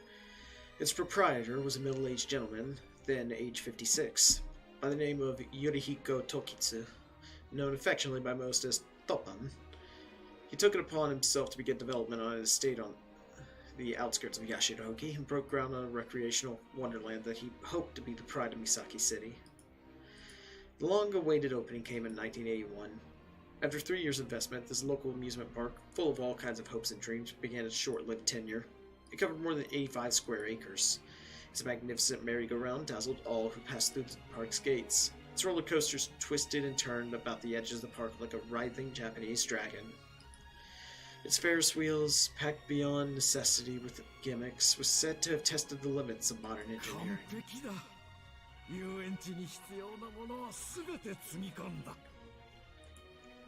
Old Yorihiko looked upon his creation and smiled. Only boosting his confidence was the fact that his grand opening was staged during a period of prosperity, the springtime of the world. But, in spite of this, they splendidly miscalculated the balance between aspirations and sophistication. Its mascot, Kitsy, was poorly designed and appeared like a cheap knockoff. The park was stuffed to the brim with bread stands. Even its impossible to navigate mirror maze seemed out of date from the start. There are no dreams to be had at Kitsyland, only nightmarish satire. Numerous trade magazines lambasted Kitsyland's shortcomings and customer attendance declined. There was even an incident where a 6-year-old strayed from his mother, had an accident, and nearly died. 1986, 5 years after the park opened. The situation had grown from bad to worse, and the park was hemorrhaging money. On top of everything, Yorihiko, who had bet everything on the success of mascot Kitsy, retired, and Kitsyland's operations were officially in trouble. And thus, amidst the scorn of nearly all residents of the area, ended Misaki City's one and only amusement park. What's more, perhaps best described as a footnote to this debacle, the self-proclaimed Parisian artist who designed the mascot, Toki Julich, was said to have snapped his brush in mourning over the closing of the park. Returning to the present. Or present for this game as it is 1989. It was midnight, and the Kitsyland of today was a shadow of its former glory. Like a doll abandoned in the corner of a toy box, the lonely park was illuminated only by the light of the town that continued to live around it. So that's what happened. Sojiro closed the Yashirogi guidebook that he picked up on the way here. The story of its history was almost difficult to believe, but he supposed this was what people referred to as entropy. The park's front gate was unlocked. When he worked here the previous time, the iron fence was locked shut with a rusty chain, but the chain was nowhere to be seen, and the gate left ajar. Following the map drawn in the letter, Sojiro quickly made his way inside.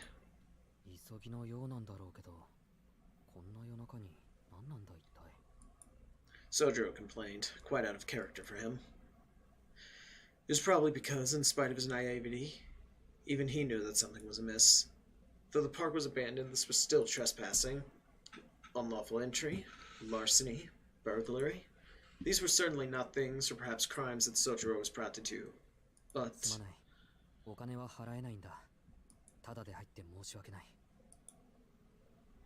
money apparently was why his conscience was gnawing at him. He clapped his hands in apology towards the statue of Kitsy, on whose eyes the paint had begun to aptly dissolve.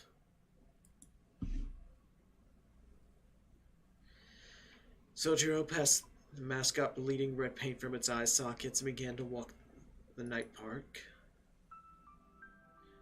The building's colors had faded. The collection of machines was rusted. The man-made residents no longer felt the passage of time. Even the ghosts themselves could not endure the disparity between this forsaken place and its previous grand stature. It was like a fossilized dream. These were the ruins of a paradise both created and abandoned by man in reality. The economy had stabilized, and the standard of living was on the rise. Nobody was overly concerned with the future. These were the remains of a wild and exciting era.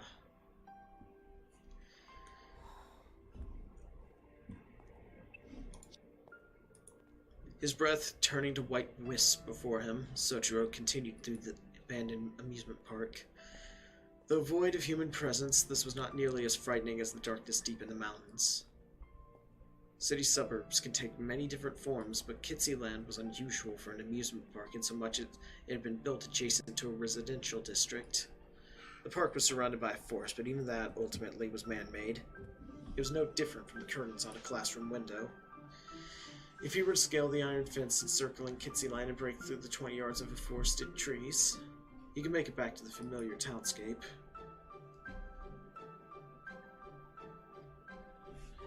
Though the amusement park tended to arouse dread in the city folk, to Soichiro, it was little different from the commotion and terror of downtown.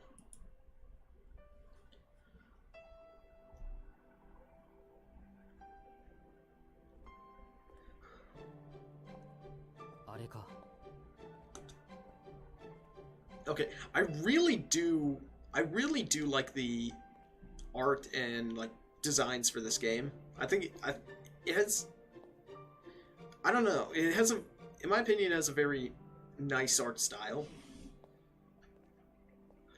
And the background art actually, like, it's a little fuzzy here, but the background art is, honestly, I like it.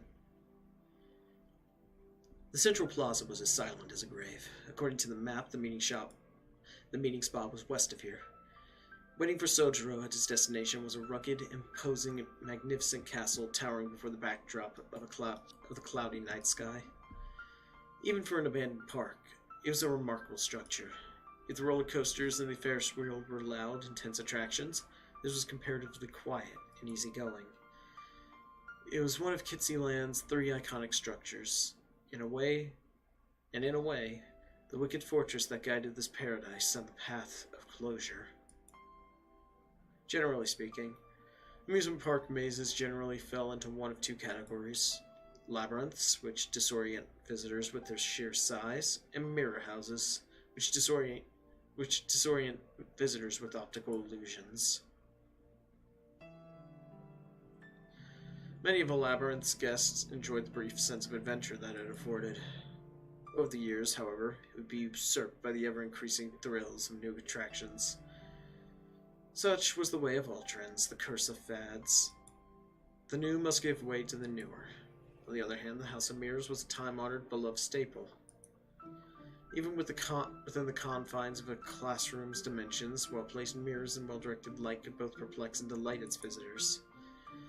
And figuring in the cost of maintenance, a well-designed House of Mirrors could far outlive its labyrinth brethren.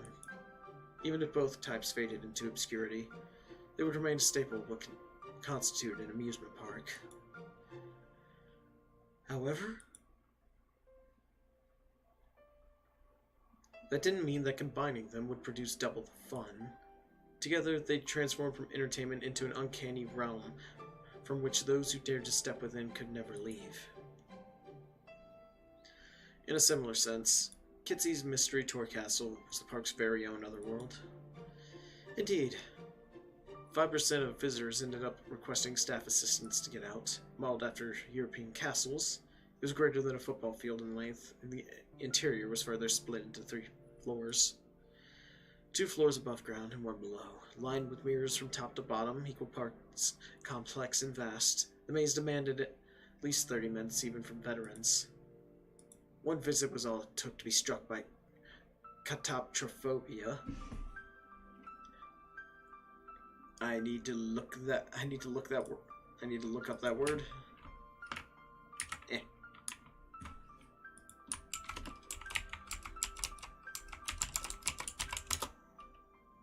Okay, an abnormal fear of mirrors. Actually, you know what? If I was lost in one of these places, I'd be kind of uncomfortable too. It was this labyrinth that now stood in Soichiro's way.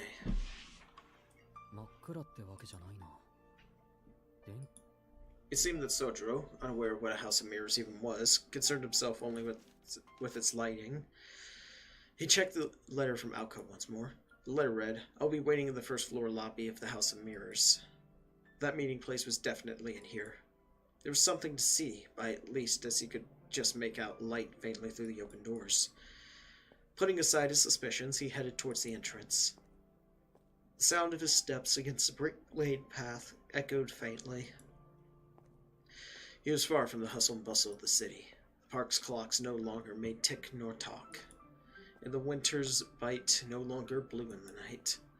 From within the silence, the stillness that would cause any onlooker to hold their breath, Sojiro stopped abruptly at the entrance to the House of Mirrors. ところで青崎、そんなところで何してるんだ? He called out, turning back toward the plaza. A sound rang out, as if someone had dove behind a garbage can and fell to the ground in their haste. He's pretty... Okay, yeah, he is surprising. He's actually very perceptive. A short silence ensued. For a moment, the abandoned park returned to its previous hush. Resigned to her having been exposed, the girl appeared from her hiding place.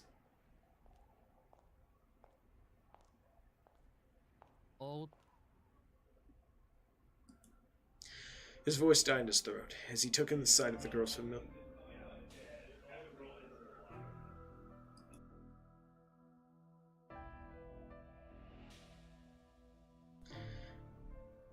His voice died in his throat as he took in the sight of the girl's familiar face and unfamiliar attire. This Aoko, with her long hair flowing in the breeze, was different from the Aoko that Sojiro knew.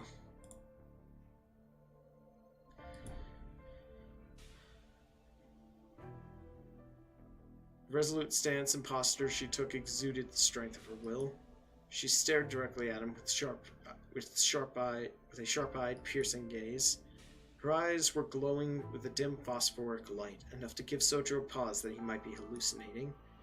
An icy coldness and a girl's strength. Sojiro lacked a sense of danger, but the sense of imbalance caused even him to feel the malice in the air. It was as though the Yuki-onna spirit of folklore had climbed out from a ghost story and appeared here in reality. Instinctively, Sojiro took a step back. Surprised, he was starting to feel concerned. An unpleasant premonition rose to the surface, bringing with it a sense of anxiety. In spite of this, he felt obliged to honor urban etiquette by seeing if she was all right.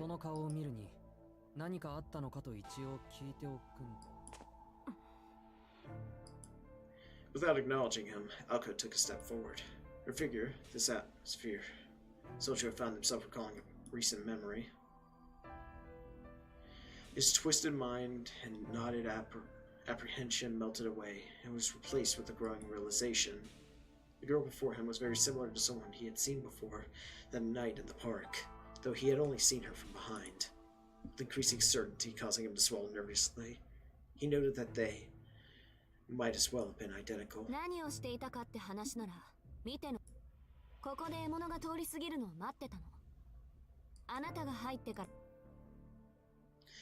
Aoko said, perturbed by the swift change in plans.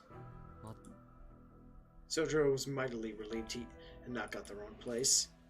It was unclear whether he felt confident about dealing with what was to come, or if he had simply failed to grasp the hopelessness of the situation. Aoko ignored his obtuse response and continued.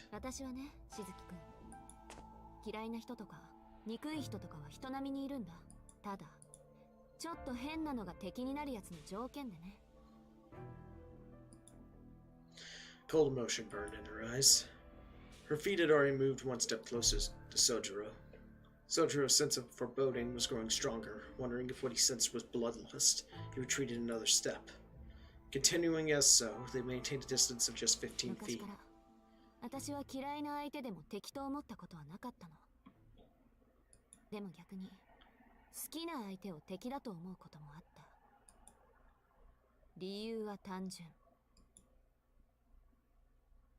She held her right arm out. The light about her was no illusion.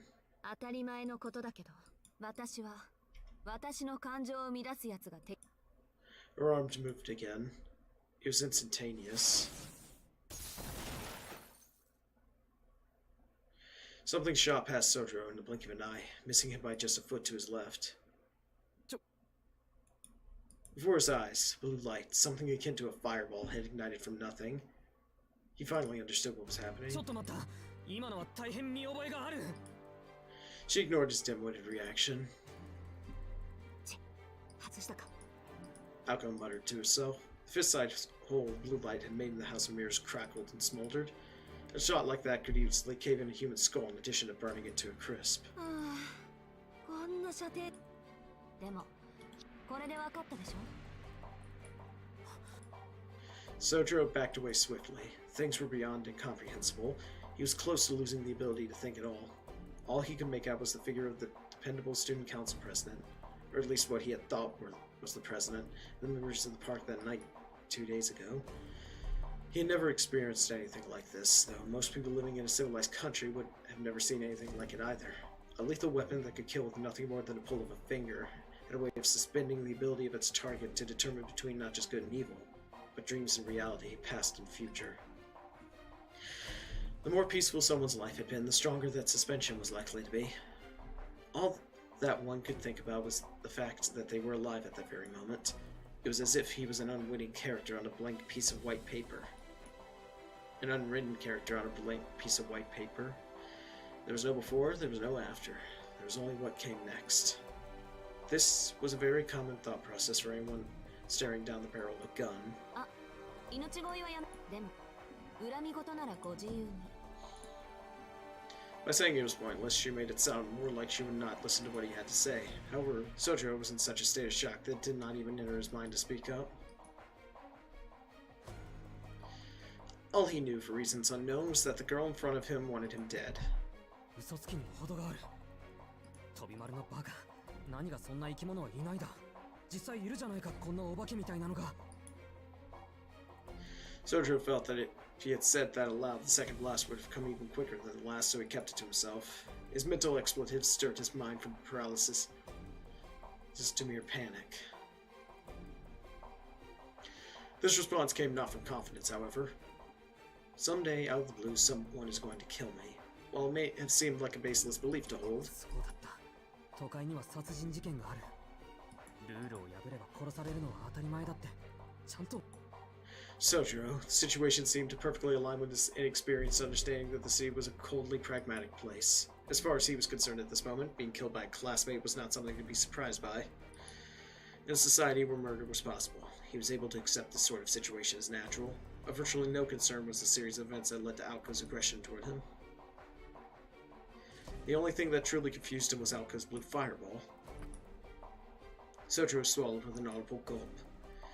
To anyone who may have been watching, it was the response of a victim paralyzed by fear. そういうことよ。ようやく理解してくれたわね。多くは語らないけど、魔術は隠匿するものなんて言っても、そっちには関係のないことだし、単に運がなかったって思えばいいわ。大事なのは、私があなたを殺したってことだけだ。Done talking, Aoko once again lifted her right arm. There was a hum like a machine. Blue light began to revolve around her arm beneath her sleeve. This was taking longer than last time, leading Sojiro to believe that it was going to be much stronger than the attack that was still scorching the wall behind them. The reflection caused his panic to heighten. いや、なんだ、つまり始末するとかしないとか、あの夜のお化けは青崎だったとか、都会は本当に込み入ってるとか、そういうことじゃなくて。His thoughts became jumbled. His heart pounded like a hammer. This was no time to be standing still. He was not sure if the girl in front of him was really human. And more importantly, even if he could accept the events unfolding before him, when all was said and done, 待て、人殺しはいけないんだぞ。even if it was a fact of life in the city, Sojiro was not about to lie down and die.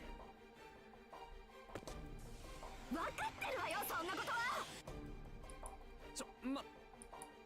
Sojiro's scream, still entirely oblivious, was just the thing to provoke Aoko's full wrath.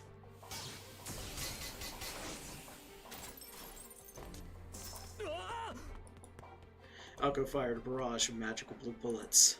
In an instant, Sojiro dashed into the shadows behind him, into the entrance to the House of Mirrors.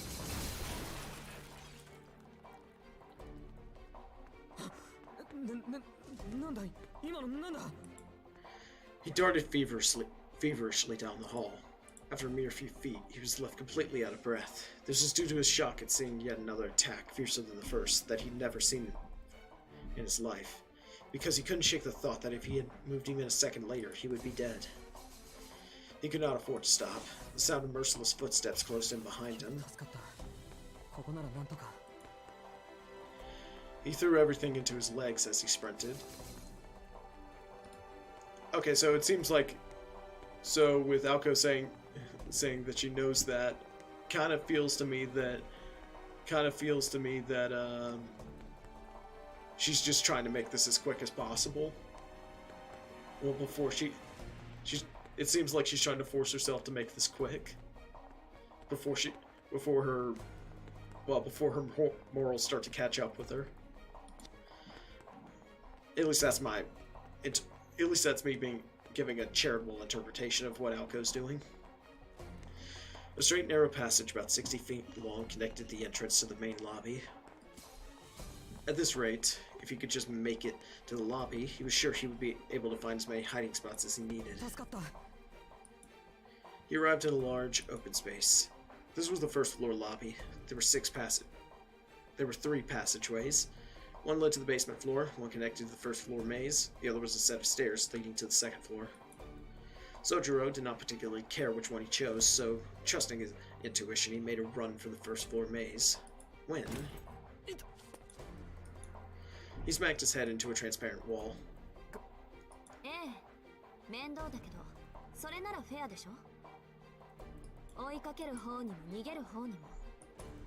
A somehow cheerful voice echoed in his direction. There was no need for Sojiro to even turn around. In the very same mirror he had crashed into, he could see Alko Ozaki's figure slowly approaching.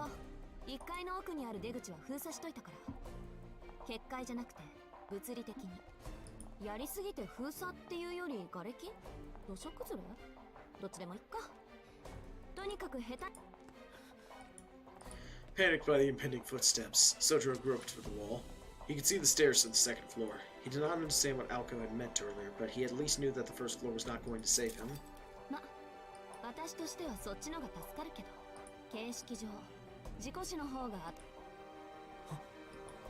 Behind him was a creature beyond words. As she continued her idle taunting, she lifted her right arm ostentatiously.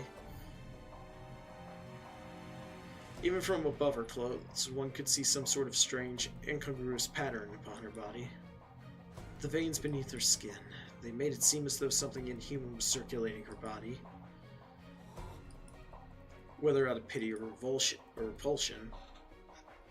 I'm guessing they meant revulsion. Sojiro stopped for just a moment. His pursuer evaded his gaze.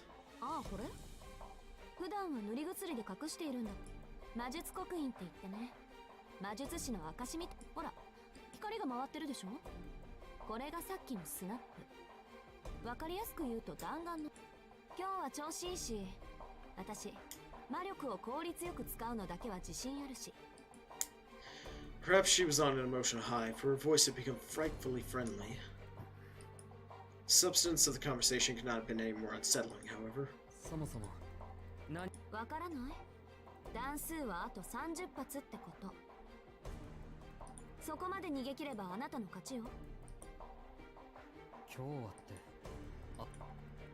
Sojiro knit his brows.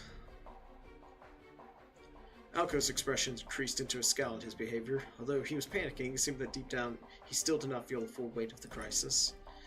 She knew he still didn't get it.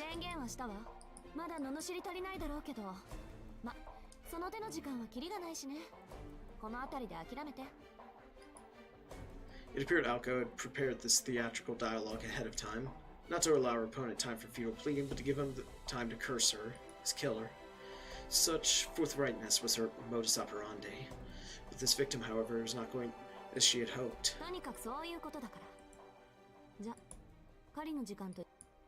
Her voice was void of emotion, and her eyes ruthless as they bored into her prey.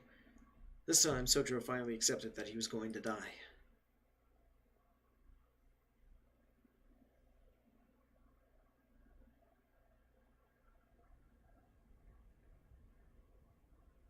Silent as the dead, it stepped into the remnants of a dream that had long since seen no visitors. There was no wind this night, nor a soul to be seen. Still, it heard the echoes from within, clasped its hands together and grinned. Its form, with hands clasped, resembled that of a budding tulip. The bearing of this artificial flower reflected in the cloudy mirror of the ticket attendant's office next to the gate.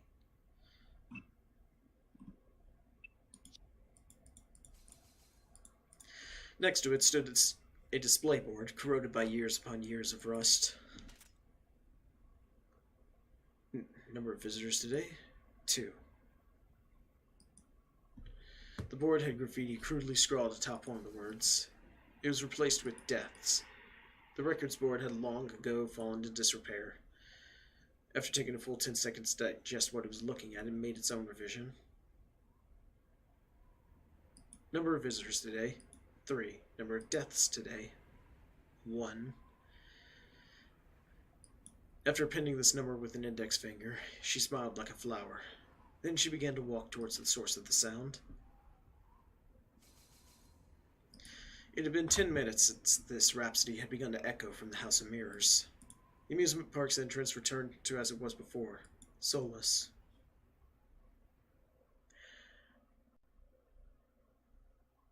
Honestly, I think at this point I've been a little too charitable to Alko. Though, I mean, it is clear that she's had conflicted feelings about this whole thing.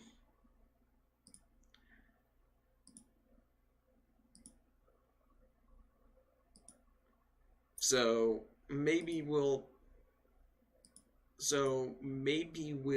get an explanation for her behavior here in a minute. In the end, even if Sojiro had been the luckiest man alive, there was no way he should have been able to escape.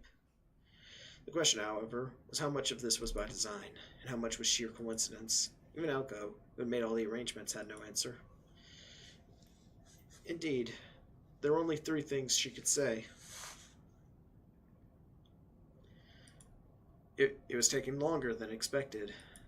He was putting up more resistance than she had anticipated, and that choosing the House of Mirrors had been a mistake. She had really screwed the pooch on this one. The location itself was an excellent choice, as the House of Mirrors was perfect as a hunting ground, but seeing her own incompetence reflected in the mirror was beginning to grate on her.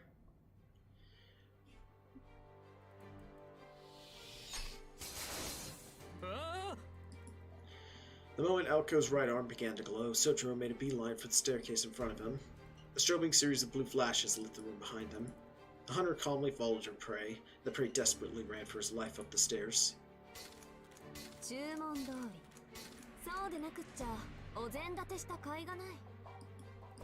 In stark contrast to Sojiro's frenzied escape, Alko walked briskly up the stairs. She elected not to run after her prey in order to maintain a set distance. If she lacked confidence in her accuracy, she would be the most challenged as Sojiro bull rushed her and went down fighting. But at a distance of 30 or so feet, he posed no threat. By the time her prey drew near, she could fire 10 shots and hit with at least 4 of them. Their positioning just a moment ago hadn't been ideal. At this distance, and a space this open, there was a chance, however small, that it could turn into a fistfight if he flanked and charged her. Currently, Alko's best weapon was the bullets from her right arm. If she was going to capitalize on that advantage, it was in her best interest not to close the gap between them. If there was a good time to approach, it was only after her prey had become exhausted and lost the will to continue. Would she pierce his legs, shoot him in the back, or perhaps would he just give up after losing himself in the labyrinth? The hunt would end when her target sustained some sort of injury and became unable to run.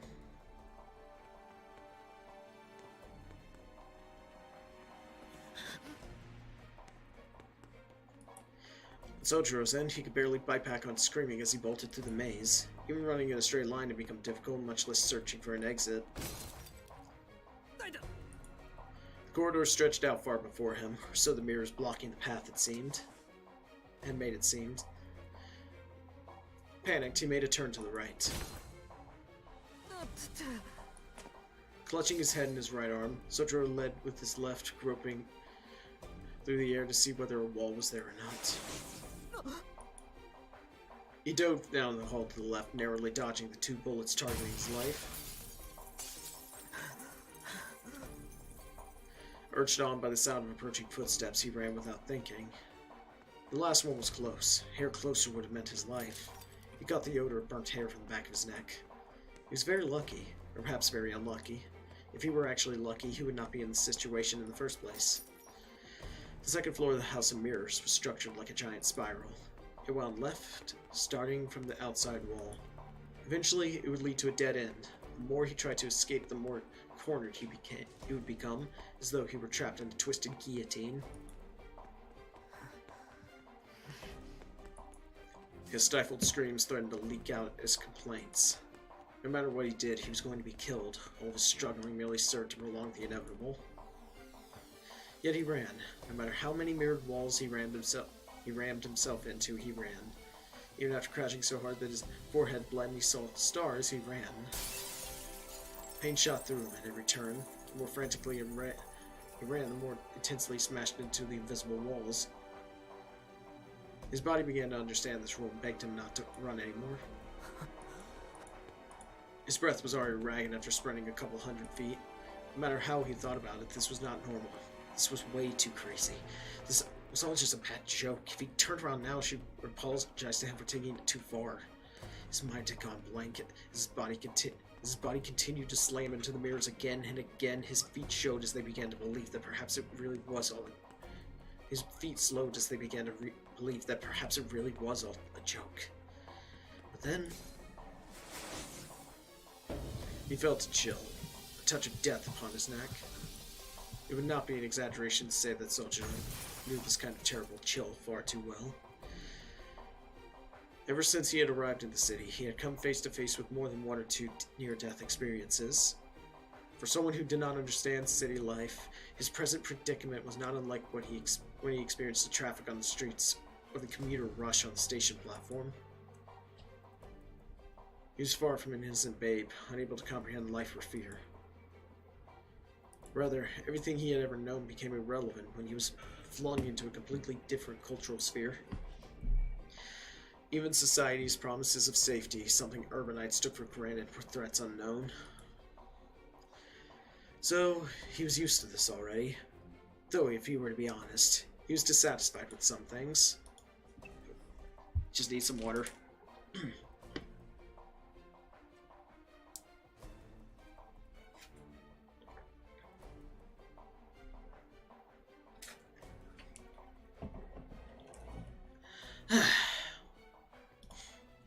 Things superfluous to necessity. This world was overflowing with valueless things, and they were all dangerous in some way. Even the everyday necessities sold at the convenience store were, as far as he was concerned, amazing tools. Civilization had raised the standard of living so high that it numbed humanity's sense of danger. The city's constant pursuit of wealth and convenience was a poison to a country boy like Sojiro. And he did not have the capacity to accept these conveniences. That it was possible for such conveniences to easily and suddenly be misused and cause unintended accidents had always made him anxious. Why? He had to wonder why he was even here.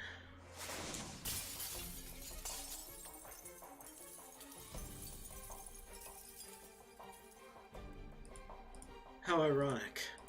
It took the real threat of death to finally make him realize. Like a divine revelation, what he'd failed to understand until now. He'd always had to expect the unexpected. Near-death experiences were more common than one might think. To begin with, safety was something that came at a price. Being alive meant that the opposite was always lurking around the corner. It was just like a street light at night. When the sun rose, its illumination would naturally disappear. Another barrage of strange projectiles whizzed mercilessly by him. He recalled in the back of his mind the charred remains of someone at the hands of that blue flame 2 nights prior. Somehow this situation reminded him of a horse being led by a dangling carrot. For now, he lifted his head and continued to run through the labyrinth. But for what purpose? Though he knew the pain in his chest was very real, he felt disconnected from it. The night sky visible through the skylight was a muddy ultramarine, no longer resembling the one he knew. And managed to calm himself. Sojiro began to laugh in despair, as though something rather precious had been broken. Everything had become meaningless anyway. Even so, his legs somehow made their way forward at the sight of her reflection in the mirror. Like a game of cat and mouse, Sojiro fled through the labyrinth of mirrors, and after 4 minutes, that strangely unreal tension ended.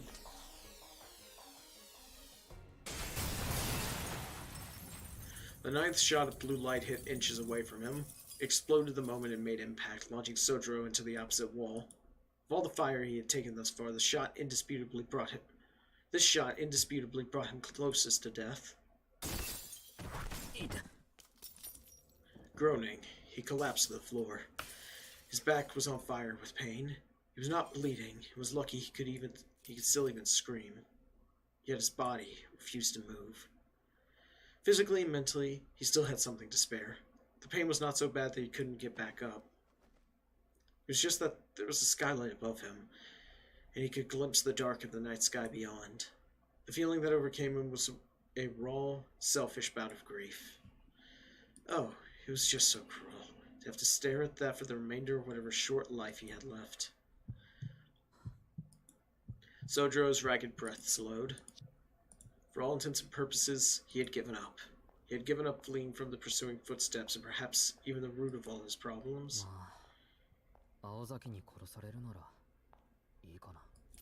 Sojiro Shizuki felt things that in any other circumstance he would never feel. Incidentally, without exaggeration or embellishment, this was the only mistake he had ever made in his entire life. Staring vacantly into the night sky above, Sojiro listened as the footsteps drew nearer. Give up? It was the closest her voice had ever been to him. Perhaps feeling that he really had given up, she approached his collapsed form. In the dark, mirror-lined corridor, he could not make out her expression. Without a word, Sojiro raised his eyes to meet his murderer. 返事がないならそれでいいけど、調子狂うわ。普通どうして殺そうとするのかぐらい聞くものじゃない？ Alko spoke from within the shadows. His eyes widened in bewilderment. Now that she had mentioned it, he realized that would have been the obvious question to ask. He had more or less picked up on the fact that he was being killed for learning some secret, but it was human nature to want to know more. A simple affirmation. His face was a mixture of resignation and a forlorn longing. He thought for a moment before.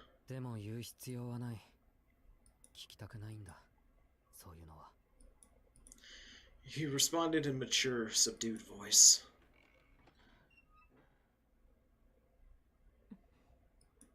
His response was clear, rather gallantly so.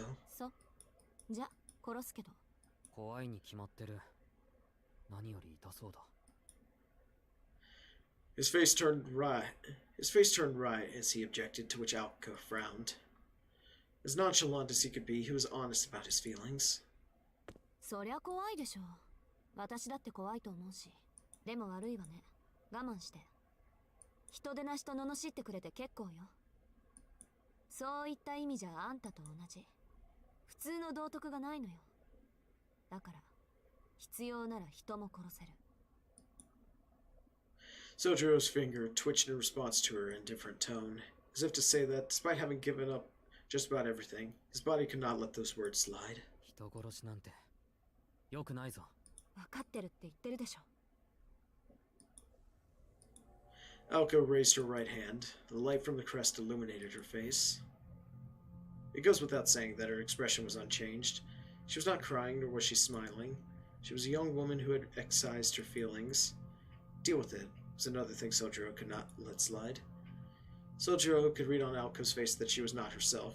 She was in pain, and to a degree he had never seen in her. すまない。ちょっといいかな。何？ここまで悲壮感を盛り上げておいて。He unconsciously smiled at Alko's ruthless counter and breathed a sigh of relief. He had misread the pain he saw in her face. This was the same Alko. Sojiro laughed out loud in genuine joy, a laugh that most other people would have taken as an insult. 遺言でも聞いてあげようっていうか、今の小馬鹿にした笑いがあんたの遺言ってことで OK？ いや、そうじゃなくて、あそこにいる人は青崎の友人なのか? Out of nowhere, Sojiro pointed behind Alko. はあ? Alko thought that that it must have been that old who used distraction technique. If this had been a Japanese comedy act, this would be the part where she gave him a whack with a paper fan. But after giving it a second thought, she realized Sojiro didn't have the capacity for understanding old or even new tricks. あんた何言って。 Perhaps his honest disposition had been to his benefit. Without thinking, Aoko gave in to her curiosity and turned her gaze toward the direction in which his finger was pointed. And there... something that should not have been there in the maze. Something with a creaking wooden smile. It was the ominous, creeping, uncanny figure of a girl. No, that is a doll.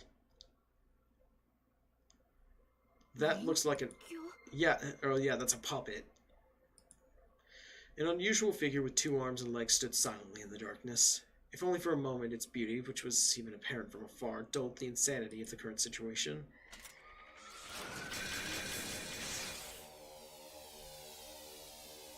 Extend, extend, extend. The utterly unknown threat made Aoko freeze on the spot.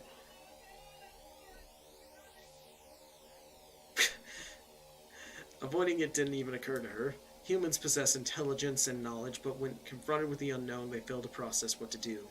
And...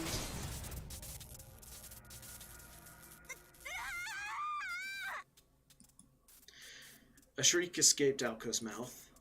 A magical attack crossed the 30-foot gap in an instant. The arm of the girl, who had appeared at the rear of the corridor, was slender and quick. It extended to a near impossible length, striking Aoko from behind. Aoko crashed into the wall as she fought back in anguished whimper. The attacker retracted her arm. Man, even after she tried to murder him, he's still concerned. He's a much better man than he is a good guy. He could not believe how light she was. In Sojiro's mind, Aoko was an extraordinary individual. He'd expected that if he were to ever touch her, it would be apparent she was far stronger than he. But in reality, she felt about as heavy as you would expect a 100-pound girl to feel. Meanwhile, that thing continued to reel its arms as if it were some sort of mechanism, having extended more than...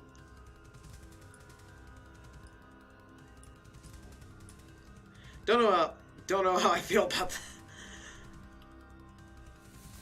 Having extended more than 30 feet from the elbow joint, it clanked as it returned to its previous shape and size.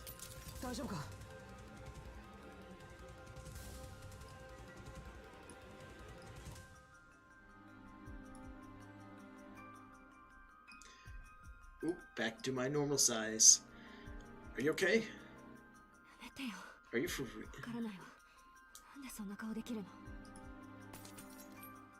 Aoko tore her hand away from Sojiro's. Suddenly, she felt her knees buckle from under her, but Sojiro caught her before she could hit the ground and helped her to her feet.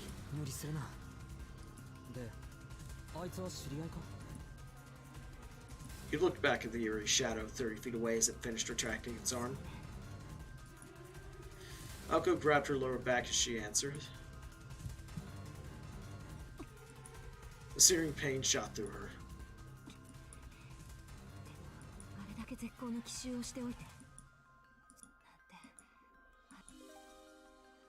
Aoko tried to steady her breathing as she assessed the damage done to her back. The pain was quick to fade and her breathing returned to normal. For the time being, her motor functions were no longer hindered, which meant the real damage was elsewhere.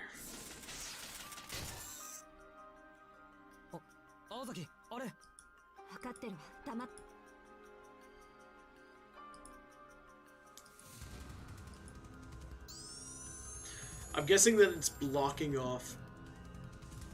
I'm guessing that it's blocking her magical circuit. Or her crest. The magical energy was the fuel. The formula was the igniter. For Aoko, this was little more than a reenactment of two evenings ago. Next time the puppet extended its arm, Aoko would fire a magic bullet as fast as she could.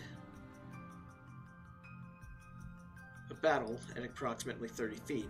As long as Aoko could secure a 2-second window, she could create a counterattack to end their duel. It made its move. Its head tilted down, There was no expression to be seen, and in the darkness, its apparent age was impossible to make out. To the two humans, the puppet was not dissimilar to a faceless ghost. Its left arm slowly came up with a grinding sound. Its movements were dull, as if the joints were rusty. The right arm, which it extended earlier, hung at its side. Though the puppet's mouth was hidden by its long locks, the sense was that it was smiling.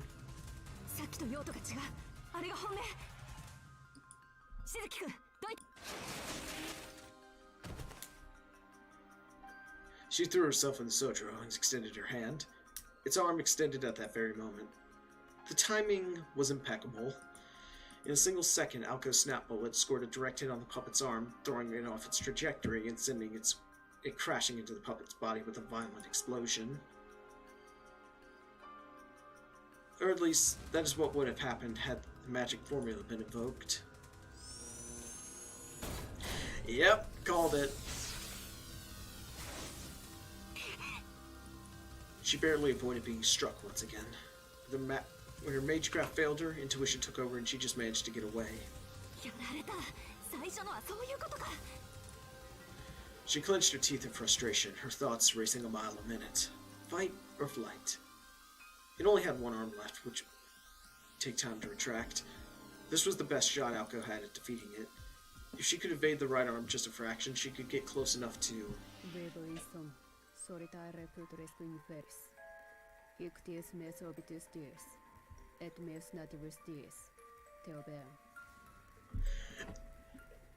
Okay, hang on.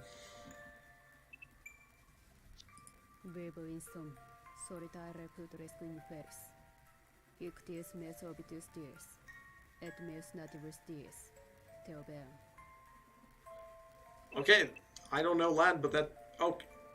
In slumber I live, in dirt I rot alone. Today is the day I died and was born, I come to you. A crackle echoed through the corridor. The poetic murmurs contained enough magical energy for a mage to perceive. The verse itself was Latin, but it contained hints of the legend of curses, Gondor. Originally, there were words meant to curse a hated adversary. However...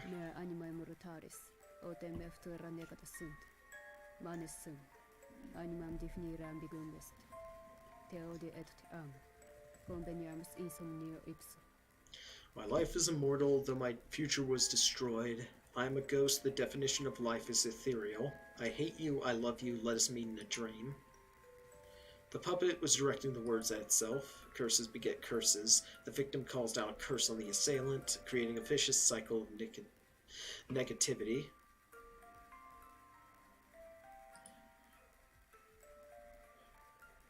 The incantation was meant to do just that.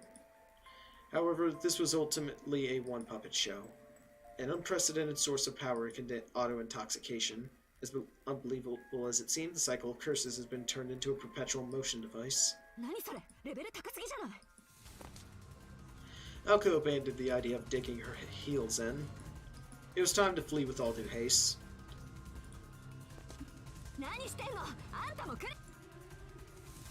She grabbed Sojiro's hand and ran as fast as she could, deeper into the realm of mirrors. The crackling voice continued its murmuring behind them. Omnes nos peccantes fuimus, et omnes nos eidem fuimus, omnes nos peccatoris sumus. Venit domum meum, lut simile sum neum, et pulvere simile quotidianum, corruprebo. My neighbors neglected me, not an innocent among us, we are all humans, we are all sinners, welcome to my house. Oh, not an innocent among us, we are all sinners, welcome to my house, may we die a muddy death, from dust to dust, gouge out my heart. Death be upon you. Okay.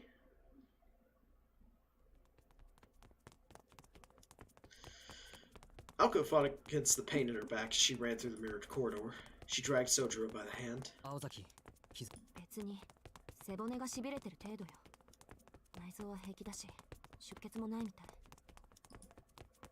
She cursed inwardly at how much of a mess she felt, though. Unlike Sojiro, Alco did not run into any transparent walls. Thanks not to superior sight, but rather preparation, she'd hammered the layout of the building into her memory. 兵器ってわかるのか？そりゃ自分の体だもの。身体管理は Alco's matter-of-fact answer contrasted with Sojiro's nervous questioning. The corridor grew shorter, with each and every left turn. At first, they were able to advance in a straight line for about 100 feet at a time, but by now they were forced to turn a corner every 50 feet or so. あいつはあの夜の。多分ね。同じタイプだと思う。貴重なオートマタを惜しげもなく使い捨てるなんて、よっぽどお金持ちなんだ。Sojiro furrowed his brows. He was grateful that she was answering his questions, but baffled by the strange words she was using. 青崎ストップ。もう随分走ったぞ。あいつは曲がり角一つ分向こう。His words suggested that he was still concerned about her injuries. Alco shook her head in irritation. あの距離を狙ってくる相手に通路一つ分のリードは無意味よ。Sojiro nodded. With that matter settled, he asked. なんで俺を連れて行っ逃げられたくないからじゃない、バカ。Answering curtly, Alco glared at her naive prey. The two of them headed for the next corner. Their legs began to slow as they rounded one more. Alco rubbed her back as she tried to catch her breath. Though Alco had insisted that she was fine, it appeared to have been bravado. Even the usually clueless Sojiro felt the desperation they were in. He stood behind Alco, with his arms folded. While they had a moment, he tried to make sense of everything. First, Alco had nearly killed him. Though he was saved at the last second... Though he was saved at the last possible second, it was by the strange, stretchy woman Alco had burned to ashes 2 nights prior. He could barely make it out that night, but he considered it her because it looked female. The woman's attack wounded Alco's back and forced her to flee. Alco had taken Sojiro with her, claiming that the reason she did so was to prevent her prey from escaping. Nope, that's not what I meant to grab. Ah, there we go.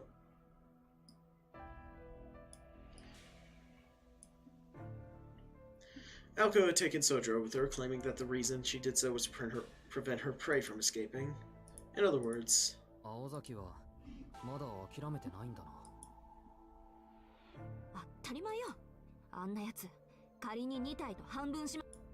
Her tone was sharp, but even Sojiro could see that she was struggling to stay confident.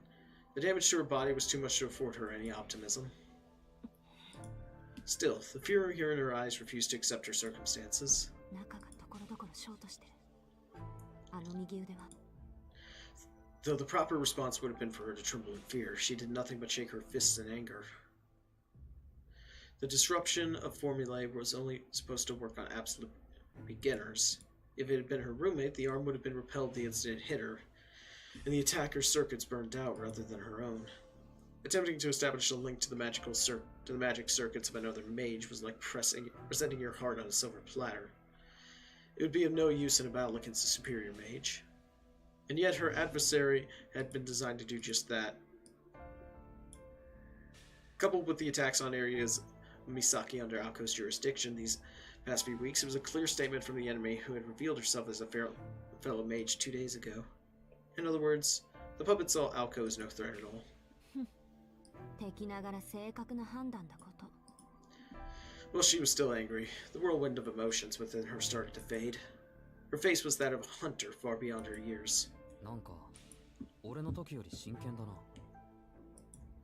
まあね、あんたの時は遊び。Sojiro was not sure whether to be happy or sad at that. わからないことだらけで何を聞いていいかわからん。Alco didn't respond. Her eyes were focused on the darkness before them. The silence was heavy. The darkness was like a noose closing in on them. But Sojiro continued in spite of her indifference. 青崎はあいつも殺すのか。 A stillness fell over them. It was as if the gloom was pulling them in. No response. Their breathing was the only sound echoing in the dim corridor. There stood Sojiro, forcing her to confront her sins and the magician girl who continued to ignore him. The It's been a few seconds, seemingly frozen in time. それがあなたのキーワードみたいね。 Alco whispered in a lifeless tone. Her sigh was tinged with both resignation and contempt. 独り言よ。それと言っとくけど、あいつは人間じゃないわ。信じられないだろうけど、自分の意志で動く人形なの。 Sojiro nodded as he processed the information. Not only did he not doubt her story, but he seemed to have accepted it at face value. なんか落ち着いてるわね、あなた。まさかもう何がな。ただ人形に関しては。もしかして他でも自動に。ん？都会の人形ってああいうものじゃないのか？ She barely stopped herself from falling to her knees. Of course, how could she have forgotten? She was dealing with a bona fide natural-born moron. As a student who transferred from the isolation of the mountains like an endangered species, his utter lack of common sense rendered anything miraculous as mundane. If automobiles were moving hunks of metal, then moving puppets were nothing to write home about. Wait, that meant... To him, the incident from the other night hadn't been extraordinary at all. He might have even assumed it was an everyday occurrence in the city. 参った。いっぺん頭の中覗いてみたいっていうか、ほんと調子が狂うのも当然だった。普通は私に襲われた時点でもっと違う化け物とかお化けとかさ。でもあなたにとってなんかバカみたいね、私。Her strained face returned to normal for a moment. It hit her. There had been another way to handle this without anyone getting hurt, but the damage had already been done. There were no do-overs in life, nor should there be.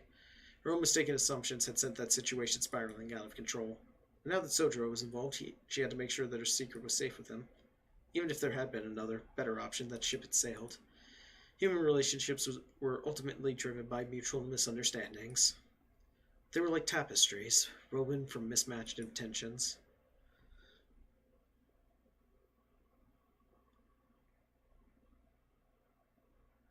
Break time was over. There stood Alco Elzaki and Sojiro Shizuki. Their first ever idle conversation had come to an end, not that they had a choice in the matter. It was the jarring murmuring from around the corner that cut it short. Nemo nus memnit, vedro et extinct est. Initio eraberamus dom brevimus dolores sunt. Nemo adiuvat. Nobody remembers my funeral. My mourners have long since perished. We were born wrong. Life is suffering. Somebody save me. The enemy was just around the corner.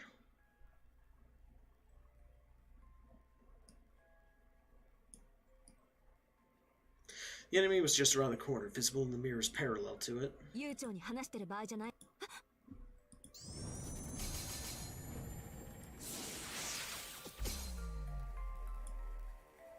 In contrast to Alco's elegant blues, its lights were a malicious red. 感動打ち。 There was a momentary flash of light before she even extended her arm. But the instant she saw the enemy, her dormant feelings erupted once more. さっきから邪魔な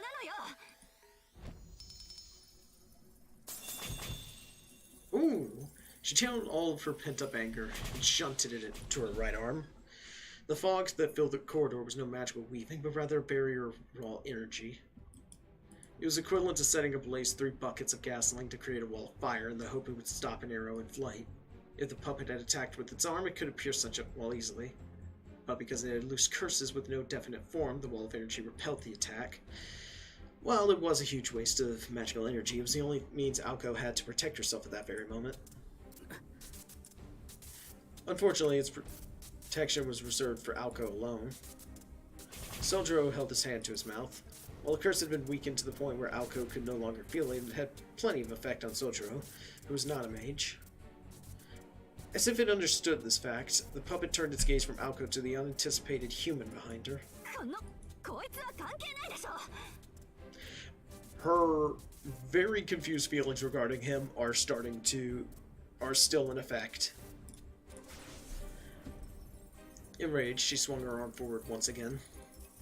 The blue light formed a wall to block the Gondor for a scant few seconds.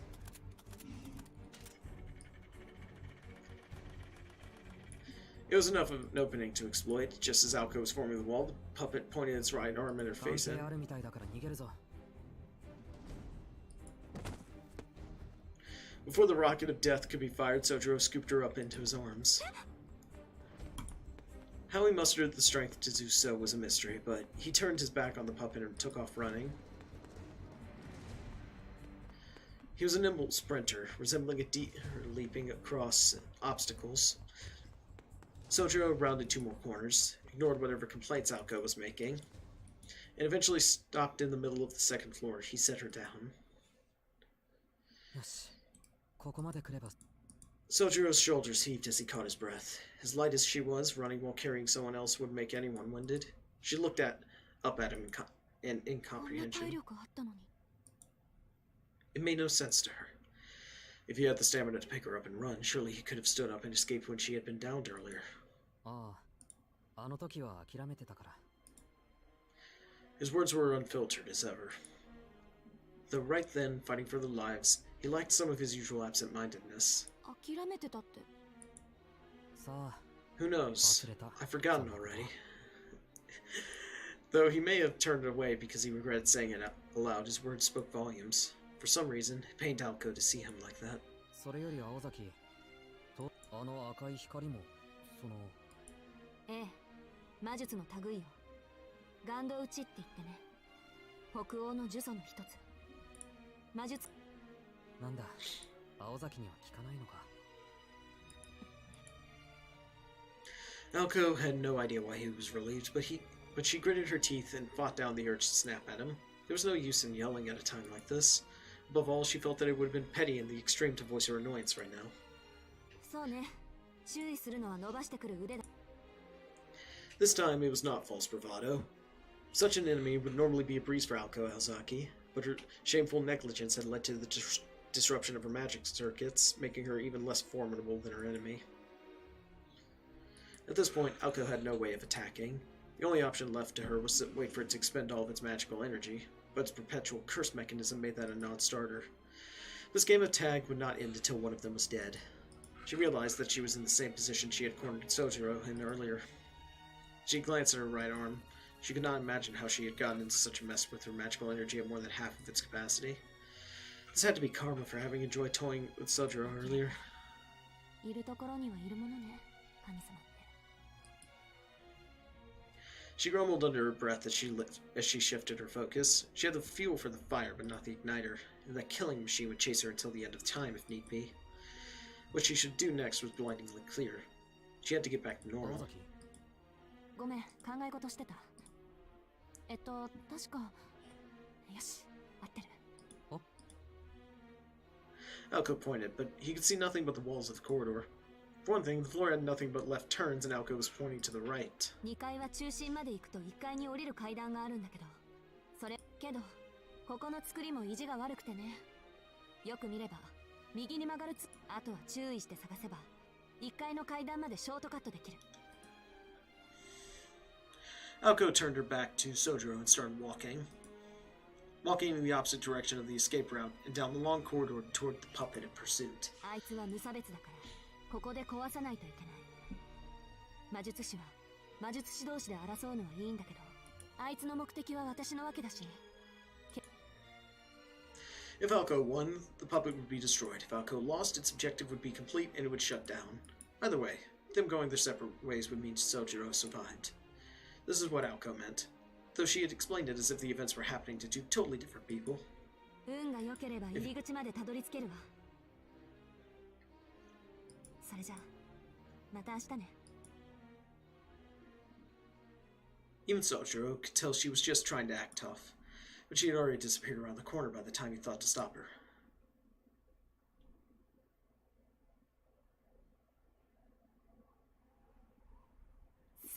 Whoa, this is a long chapter. Mentally, Alco bemoaned the disaster. Okay, I think it's cold enough to... Hang on, I'm gonna go, close the window real quick. Because it's gonna be... I think it's gonna be raining soon. Don't want to accidentally get my shelf wet. Okay, be back in a sec.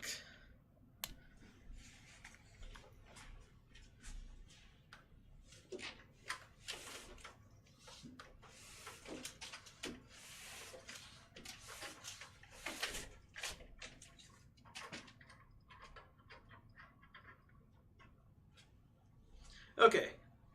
Yeah. Okay. Mentally, Akko bemoaned the disaster she was in.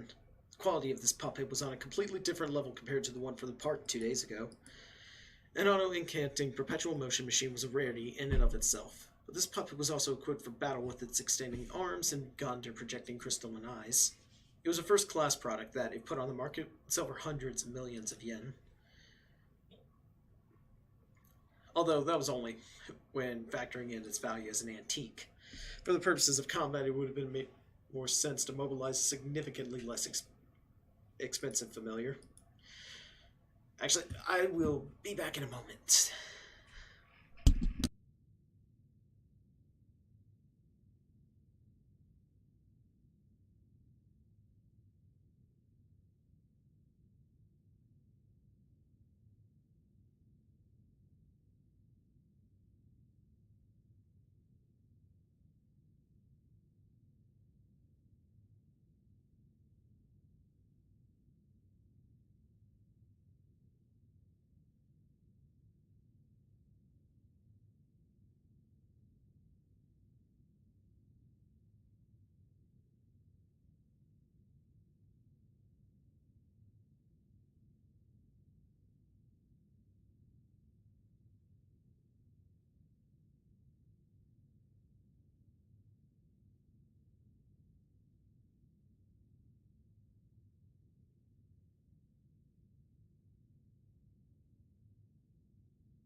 And I'm back.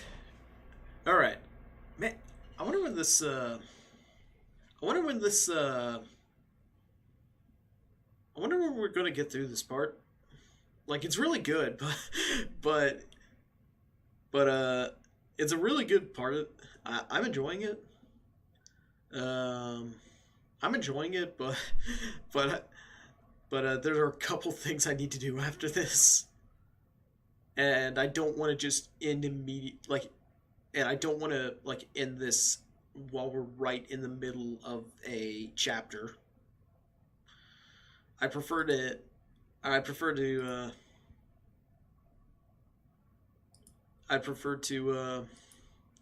finish this chapter than call things.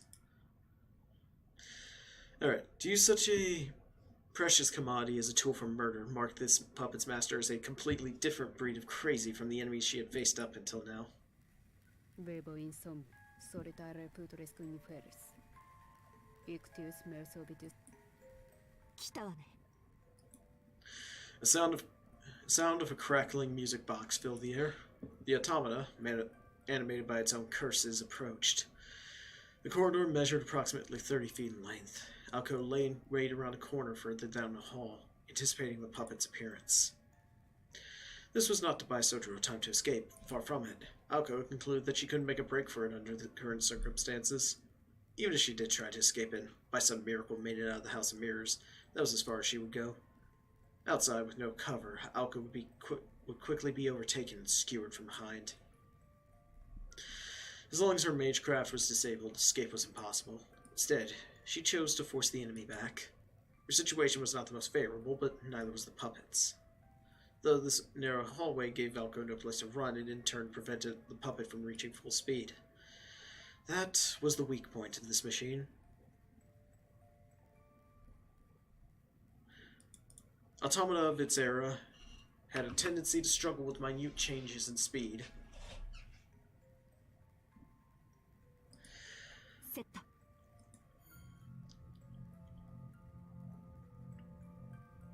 She flowed energy into her shorted circuits. Her blood flow and magical energy supply were unstable. It would be difficult to construct a formula in this state. All she could do was harden her right arm by imbuing it with as much energy as she could. Doing so turned her arm into an improvised weapon like a hammer or bat. Assuming she could manage to get into close combat range, this was the best she could do. All she needed now was a plan of attack. The question wasn't what weapon to use, but how to use the weapon she had. The simplest way would be to use the mirror's reflections to hide and then rush the puppet from its blind spot, except for one major problem. It did not have a sense of sight in the first place. The puppet's view of the world around it did not stem from visual feedback, but from mapping the topography of its surroundings. In theory, it was the same as a bat's echolocation. The environment could be measured based on the emission and return of high-frequency sound waves. Those chants served as sensor pulses. As far as the puppet was concerned, the mirrors were no better than transparent panes, making even the thought of an ambush laughable. 近づけば近づくほどよりリアルに察知される。本当は遠距離からの狙撃が最適なんだけど、ガンドを撃ってくるならフィンの一撃ぐらい隠してるわよね。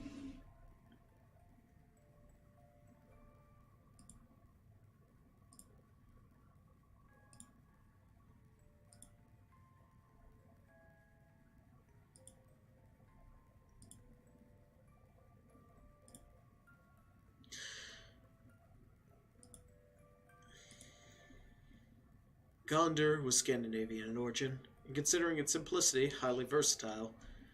It was most effective at impairing a target's health by pointing a finger.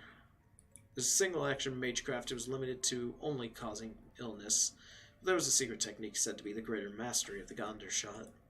The Finn shot. It could do more than cause simple illness. It was a deadly curse that could stop the heart. The wound on her back set her nerves on fire.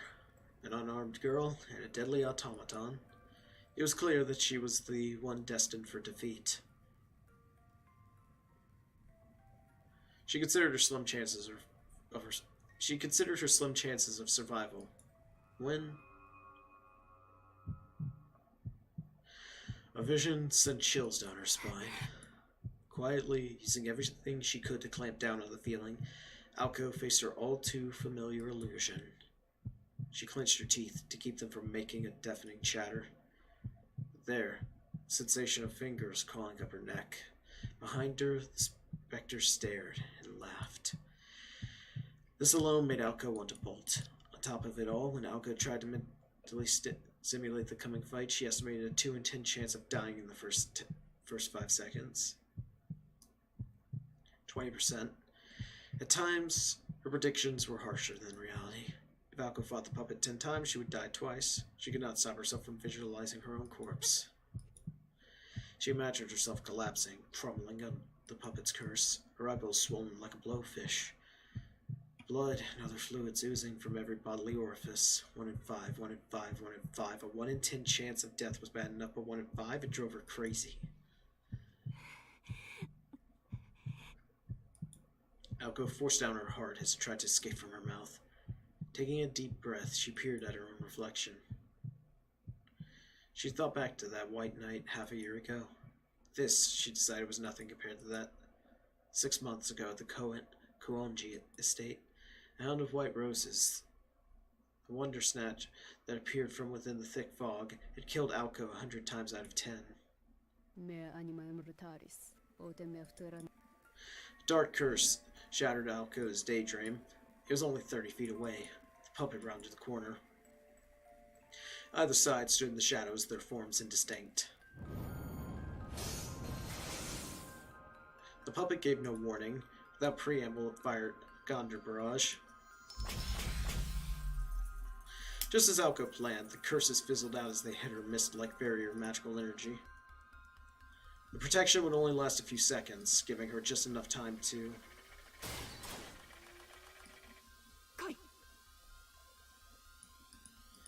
Its stretchable spear sprang toward Alco's face. Bingo! The lethal weapon grazed her cheek. All experience analyzing puppet attack patterns gave her the wherewithal to evade the attack by a hair's breadth. It was one thing if a puppeteer were pulling the strings, but autonomous dolls had their limitations. Alco had bet everything on this killing machine following a predefined template. The puppet would use a given attack for a given range, and she could adjust her tactics to that.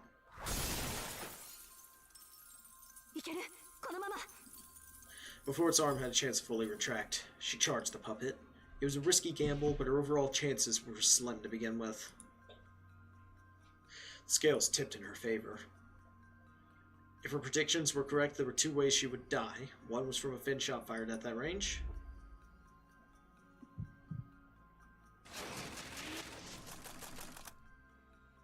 And the other was if the puppet's attack pattern was beyond her ability to foresee. Instantaneous mass transfer, otherwise known as mass displacement. Immediately after Alco dodged the puppet's arm, something smashed into her abdomen. The head-on collision from its shoulders felt like a rocket, but where had the ability to propel itself come from? Puppets like this were not built to have the ability to jet around like that. Doing everything in her power to stay conscious in spite of the pain, Alco could just make out what had happened.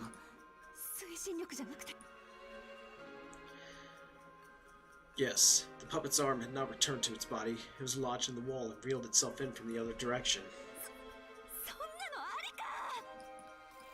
Swallowing her surprise, she hastily pulled herself back up. Her abdomen, specifically her diaphragm, had been dealt a significant blow. The attack left her disoriented. Thankfully, the puppet was surprisingly lightweight. Her bones and organs were intact, and she had sustained no life-threatening injuries. No life-threatening damage. She was having a hard time breathing, however. She was shaken, though she had managed to keep her calm. In another 2 seconds, she'd be back on her feet.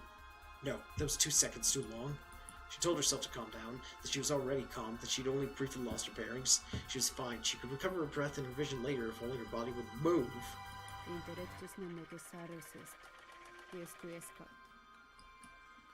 Above her, Alco could hear the noise of a powerful force.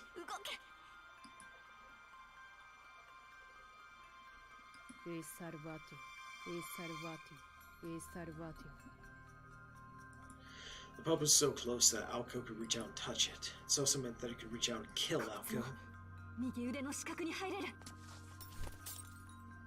By intuition alone, Alco rolled over to the puppet's right flank. Its arm was still embedded within the wall. From here it could not attack. She made the right decision, and her dizziness faded.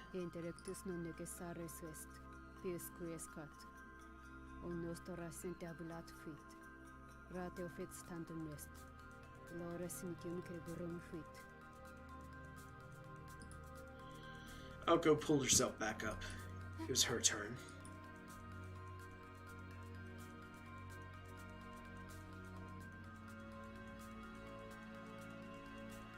It was only an instant. Within this labyrinth of mirrors, she saw an image of herself. De salvatum.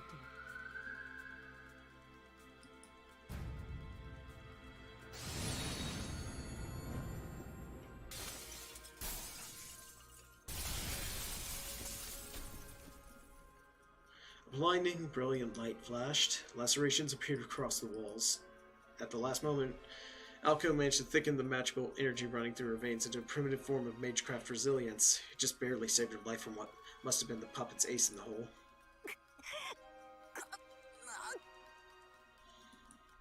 The puppet bore a striking resemblance to Alko. The powerful curse was not satisfied with stopping Alko's heart, but destroying her entire being. Alko did not even have the time to be shocked. This was her chance for a counterattack. The puppet's balance was unsteady, its right arm still embedded in the wall. Alko prepared to give its defenseless body a strong kick, but her knees buckled and she collapsed into a heap on the floor.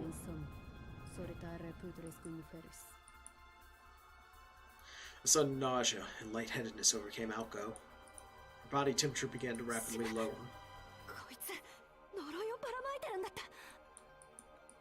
She noticed too late. The puppet's curses circled the hall. The cursed chant that the puppet used as a resource of power doubled as a defense mechanism, crippling those who drew near with illness. She bore the full brunt the entire time she was in close proximity to it. Although Alko had magic circuits, she was succumbing just as Sojiro had. Languidly, she forced her deteriorating body to jump back. With all the energy she could muster, she forced her way past the exhaustion caused by the curse. However, Alko's blood pressure took a steep nosedive, not from the curse-induced anemia, but what had appeared in front of her. Stood in perfect harmony. In front of Alko was the automata that shared her face, its left arm held out like an arrow.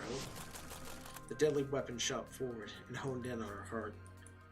Then, a moment before it made contact, the moment she heard that fearless voice, completely out of place in the storm of violence, Alko's body was pulled forcefully to one side. Once again, the extending arm cut through empty air. While the puppet quickly retracted its left arm, Sojiro took the brief opportunity to take Alko by the hand and flee at full speed. An okay. Okay, this dude is...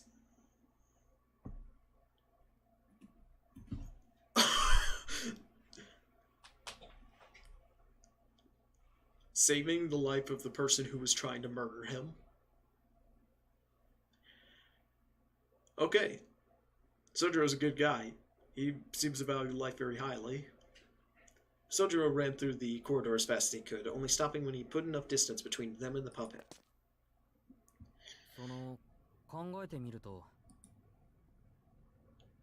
Though he had saved her, she looked angry rather than grateful. This did not keep Sojiro from saying his piece. In other words, let's finish this today. A rather awkward proposal. Alko remained silent. She was also rather angry. Not that she could not figure out what made him tick, nor because he had returned after escaping, not even because he was spouting his typically airheaded lines. It was, she supposed, that instant. The fact that when he grabbed her hand, her mind had gone completely blank. Alko found it unforgivable, which beckoned the response. Anata. I mean, to be entirely fair, that in the heat of the moment, she blurted it out before she could stop herself. それとも自殺願望でもあったわけ。私もあいつ少なくとも恩を売る相手じゃない。言っとくけど、私。Sojiro nodded, clearly 青崎がそんな可愛らしいもんじゃないのはこの夜だけで。She found herself slightly offended. けど君は勘違いをしてるから少し正そう。あいつの狙いは青崎だけじゃない。君だけじゃなく、俺も殺す気だと思う。She was having none of it. Her eyes shot daggers his way. 話は最後まで聞く。どうしてかっていうと、1階の入り口あるだろ。なんでかあそこから先に進めないんだ。逃げ。Alco's eyes widened ever so slightly in amazement. She felt admiration rather than shock that her enemy would go to such lengths. それに、さっきので完全に敵扱いされた。いや、一瞬でよく見えなかったけど、生きた心地しなかった。それはご親。うん。なんでこれはもう他人事じゃないんだ。青崎と人形。結論として、どっちが勝っても俺は。そうね。そこまでやってるなら、目撃者は消すでしょうね。私みたいに。だろ。でも、俺はえ？ His words were decisive. As Alco looked up at him, she could swear he was trying to encourage her. It was then that she realized Sojiro was looking even worse than before. ちょっと待って。大丈夫なの？あな。まあ、醤油を一升瓶飲むよりはマシで。He tried to make light of the situation, but his forehead was clearly drenched in sweat. そうか。さっき人形に近づいたから。How could he possibly be able to withstand a curse that made even Alco nauseous? She bit her lip, annoyed at herself for not noticing this earlier. Sojiro was such an airhead that she hadn't even paused to consider his plight. 下で隠れていようとか思わなかったの？その方がどう考えても安全でしょ？ She really could not understand him at all. それは青崎が言うセリフじゃないな。でもまあ、長話をして。He turned to look down the corridor. Crackling sounds of a music box could be heard creeping forth from the darkness. さっき1階にて考えたんだ。君がやられても俺は殺される。あなた。She asked a question to which she already knew the answer. She did it to put him to the test. If he wavered even a little, she would have killed him where he stood. 提案。あいつをやっつけるのに協力したら、俺の。助けられたぐらいじゃ信念は曲げない。それに、あなたに何ができ。それは青崎が考えてくれ。得意だろ、そういうの。The commander who had the overall picture was responsible for delegating roles to her teammates. It was futile to depend on someone who was unable to grasp the situation or evaluate the enemy's strength. Sojiro was proud to share that he knew this. He spoke the truth. Alco was the only one who knew both Sojiro and the automata. That was why he pointed out that following her orders to the best of his abilities was the only thing he could do. It made it seem as though Sojiro had surrendered his capacity for self-thought, but in accepting that he was hopeless, he was in fact giving Alco his complete trust. ああ、それに、これは恩とか義理の話じゃない。一人だと分が悪いから二人でかかるだけだ。善意でも好意でもない。取引って言わないか、こういうの。His eyes sparkled as if this was bartering in its truest form.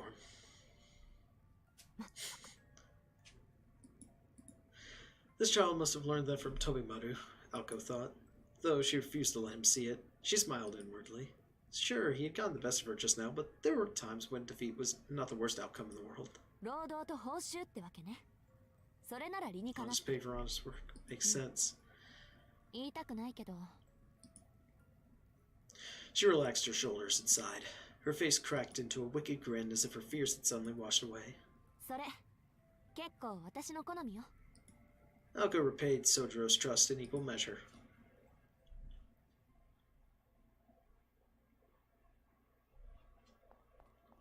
結構きついかもね。あなたの役目。Alco warned Sojiro, moving as fast as she could without her footfalls causing a din of noise. Sojiro remained near the center of the spiral maze on the second floor. 実を言うと、もう一つ用意しておいた仕掛けがあるの。自分でもやりすぎだって呆れたもんだけど、あなたがここに来るのが遅かったから。仕掛け Sojiro tilted his head like a squirrel as Alco freely discussed the final lace up her sleeve. 地下の柱に着火型のちょっとした魔術式を刻んでおいたの。中心の柱に点火することで連鎖的に他の柱に仕掛けた魔術も起動する。ジャミングを食らう前に作ったものだから直接魔力を叩き込む。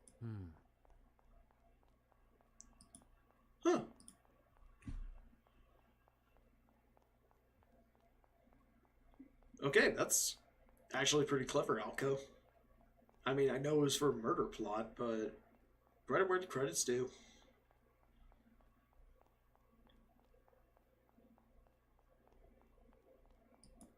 青崎、こうじゃわからない。できるだけ明確にどこまで爆破する気だったのか白状してくれ。あと、もしか。いや、その単なる保険っていう Oh か my god. 追いかけっこの途中であんたを見失ったらいっそ建物ごとば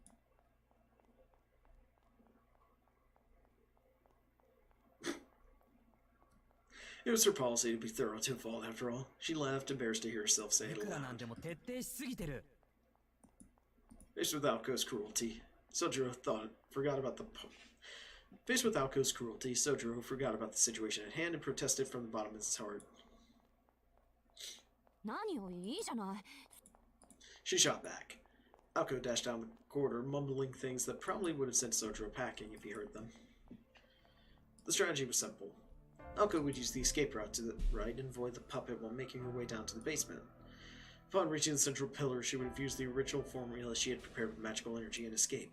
Once ignited, it would take about a minute for the chain reaction to spread through the whole house of mirrors and another minute for the building to collapse.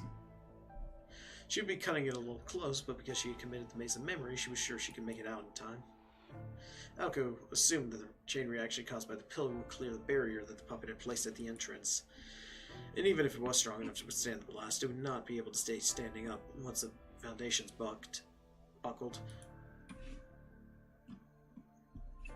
Sojiro's escape was assured as long as the formula in the basement was activated. Next came the most important part. The automata was at a disadvantage in the obstacle-laden house of mirrors and unable to move at full speed. If it was near the center of the second floor when the building collapsed, it would be caught up and crushed by it. So the problem was keeping the puppet on the second floor until Alco could make it down to the 当て basement. にしたからね、しずきくん。せめて3分ぐらいは引きつけて。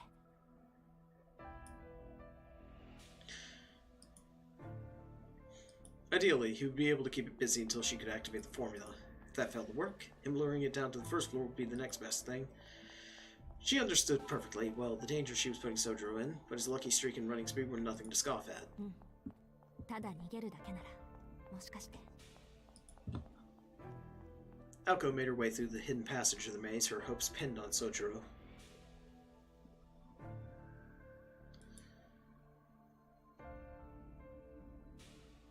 Meanwhile, well out of earshot, Sojiro was readying himself for another desperate chase. He calmed his beating heart using a method of his own making. What mattered most was that he remained calm. The plan was simple enough, and Alco's orders were succinct and easy to understand.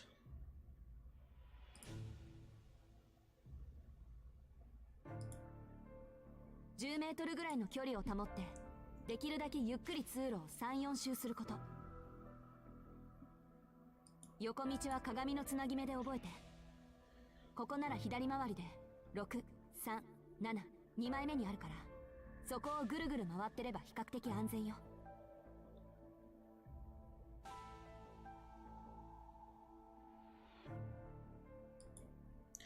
It was essentially a looping marathon. As long as Sojiro kept just enough distance from the puppet's extended arm to allow her to track him, she could continue to chase him indefinitely.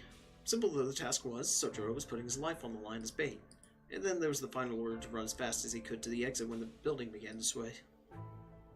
結構じゃなくて、かなりきついんじゃないかな。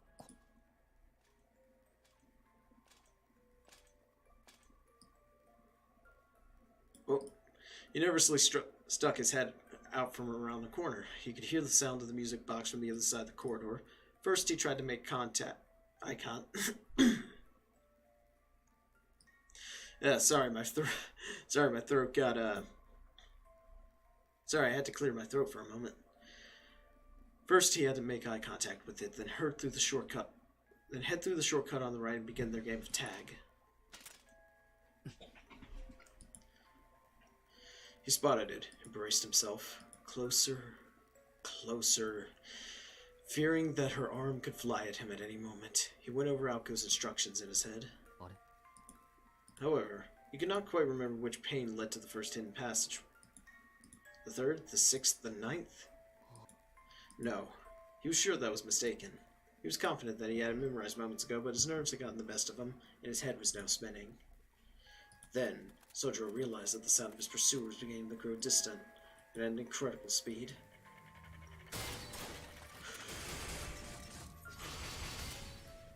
Oh my...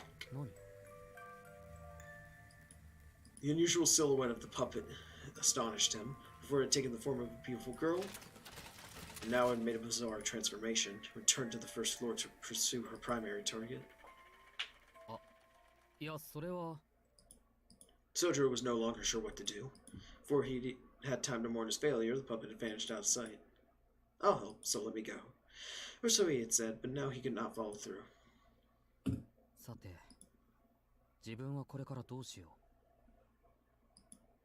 Alone, he tilted his head in frustration. He spoke into the darkness as if Alko would be there to answer him.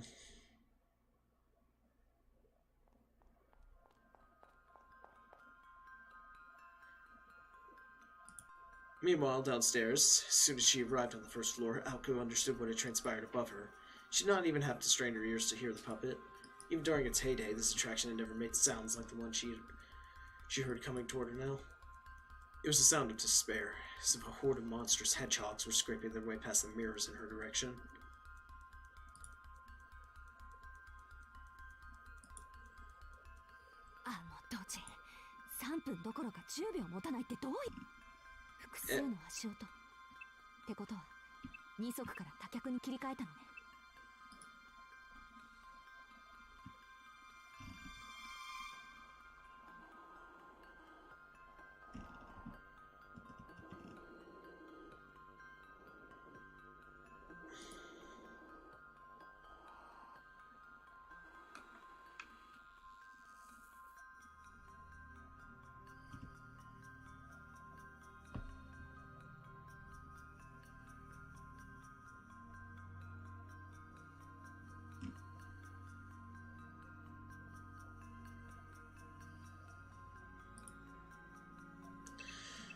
Rather than buying her time, Sojiro had instead stolen hers. He had one job, to run away. That was all. She cursed him under her breath. Multiple footsteps, so it switched from bipedal to multi-leg form. The echoes made it sound like dozens of feet were approaching. Alko's mind conjured an image of a giant, six-legged spider tearing its way down the corridor. It was little wonder that it was so much faster than before. Its perception of its surroundings through echolocation was a particular use in the dark. Compared to sight-dependent humans, this automaton was far better equipped to navigate its way through the labyrinth of mirrors. If it could not keep pace earlier, that had been because its bipedal mode made it less maneuverable. Now the stability provided by multiple legs gave it a speed that far exceeded that of any human. Her thoughts spun out as she tried to come up with a plan B. All she knew for sure was that this was a pivotal moment. If she continued standing still, she had seconds left at most. Even in her current state, she knew she could easily neutralize the bounded field blocking the entrance without casting a spell. All she had to do was feed a little of her own magical energy into it. Alko could sprint with all her might for a little more than 3 minutes. The puppet had far more stamina than she did. She could only come up with 3 options. The first was to escape through the exit in front of her. The second was to hide something on the more complicated first floor. And the third was to run into the basement and be stuck like a rat in a trap. She made her decision with zero hesitation, moving her stiff legs again with determined strength. The oncoming storm was almost upon her. Her resolve firm, she turned and ran, descending into the darkness.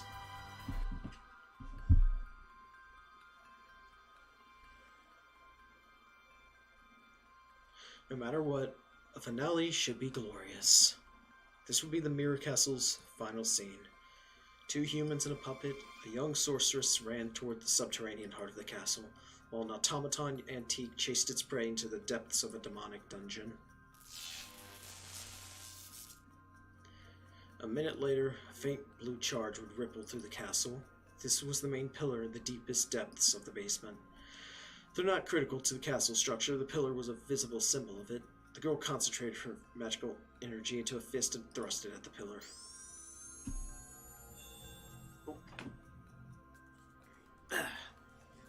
This was the blow that would bring down the castle.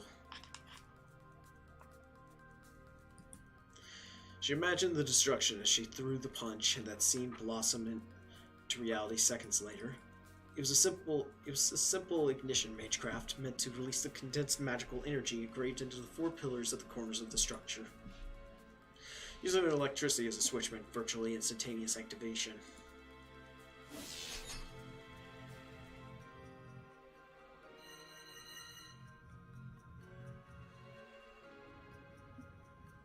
It happened swiftly and elegantly. A hammer of destruction descended upon the castle of dreams that had stubbornly resisted its fate for 2 years.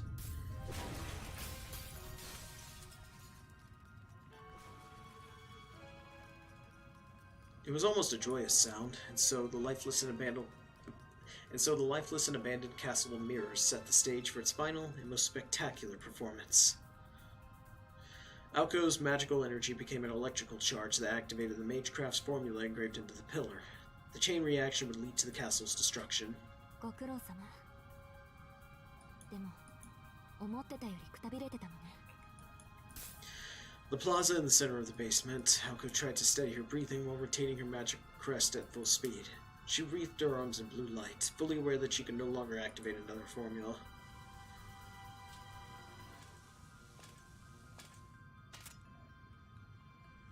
Her labored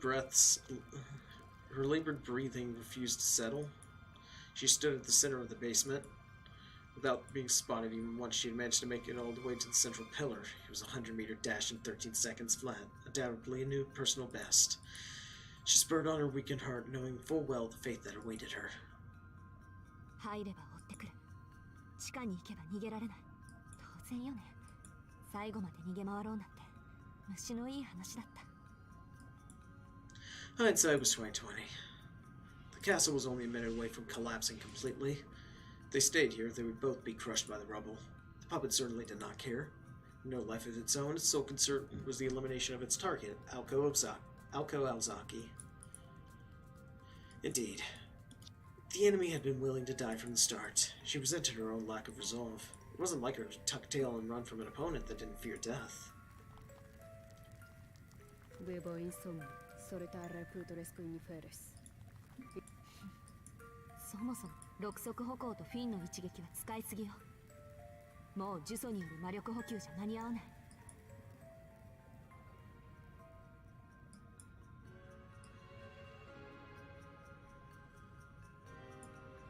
Using so many functions, such a perpetual motion device was only as good as its ability to regulate its energy consumption. Using so many functions at once meant it was burning through fuel quickly and losing the ability to process the curses that powered it. It was using up all the functions that had been given to achieve its aim. This was the pride of a tool, if such things could have ego. Those endowed with sentience could never hope to understand. Beast born to do nothing but run would burn any human who faced its resolve. ほんと、もったいない。こういう無茶をするのは姉貴だけかと思ってたけど。But Aoko did not intend to sacrifice play here. She respected her adversary now, and she was done regretting her choices. There was no time to waste. 行くわよ。Aoko had every intention of paying it back double for what it had done to her. The energy Aoko had accumulated exploded out of her right leg. She aimed for a single thing, a head-on attack. The enemy responded with a lethal curse that reached for her heart like a set of talons. Humming with power, it meant to rend Aoko's heart and burn itself out in the process. As soon as she saw it, Aoko kicked the floor as hard as she could. Her long hair swirled through the air as she flipped aside. The lateral move almost sent her tumbling to the ground, but a quick swing of her arm allowed her to regain her balance. A shock grazed her arm, the curse scorching her left shoulder. She did not flinch. Aoko knew she could hold on as long as she continued to avoid a direct fin shot.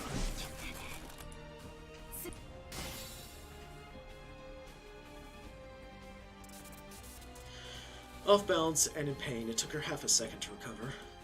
The moment she raised her head, she deflected the attack with a fistful of magical energy. If the puppet had a will of its own, its eyes would have popped right out of its sockets. It would have been floored, shocked at the strong will that allowed this girl to perform a series of moves like this.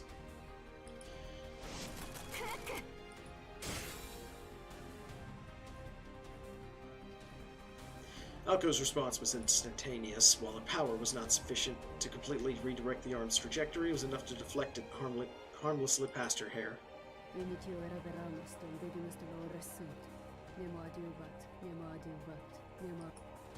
The chant became a curse that robbed Alco of her vitality. Did it still have something left in the tank, or was it actually indignant? Whatever the reason, Alco was easily able to resist its weakened defensive maneuver.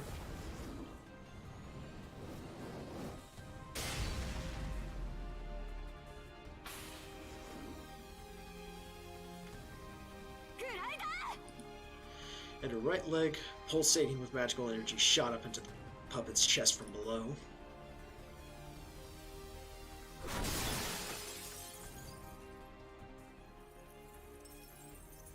It was much lighter than Alco anticipated.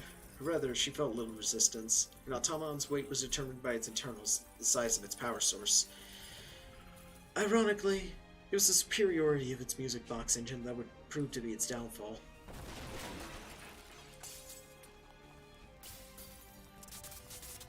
Venite, venite, venite, meum sepulchrum, venite.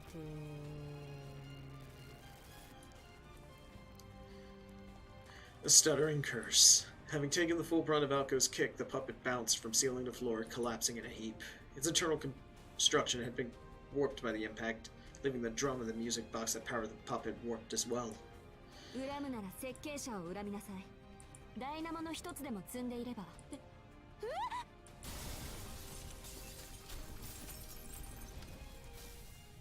Part of the ceiling came crashing down from Alco, snapping her back to her senses. She was so stunned by her own victory that she forgot the House of Mirrors had already begun to collapse.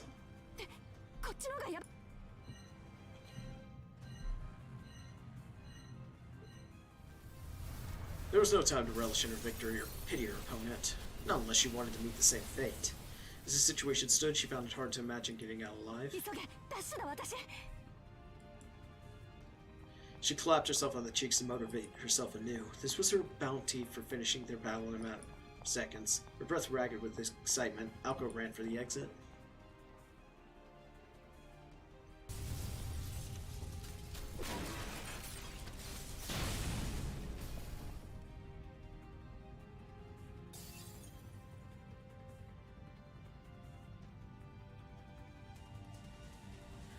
The collapse was intensifying by the second. Having lost its support pillars, the castle was buckling under its own weight.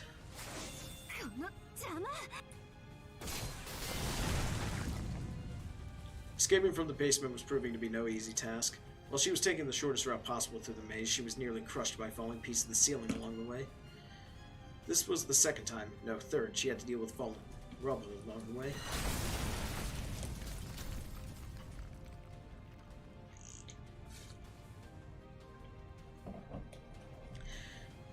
She destroyed the debris on the stairs with magic bullets as she ran. The automaton's jamming had long since worn off. The earlier attack had damaged the vast majority of its functions.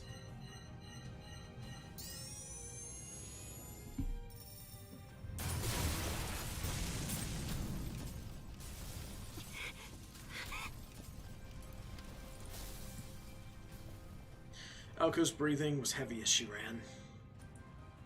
Desperation sparked her brain into overdrive.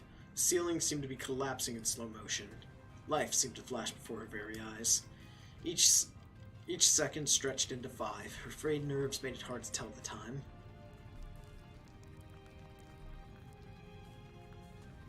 There was debris riddled throughout the stairway, forcing her to crawl up it. She emerged from the destroyed basement into the collapsing first floor. That the plaza was still traversable at all was a miracle in itself, and fortunately for her, the crucial path to the exit was still intact. The corridor to the entrance was still intact. The basement maze only extended as far as the plaza, so the entrance corridor wouldn't collapse. Only the ceiling would cave in, leaving the scaffolding surrounding scaffolding intact.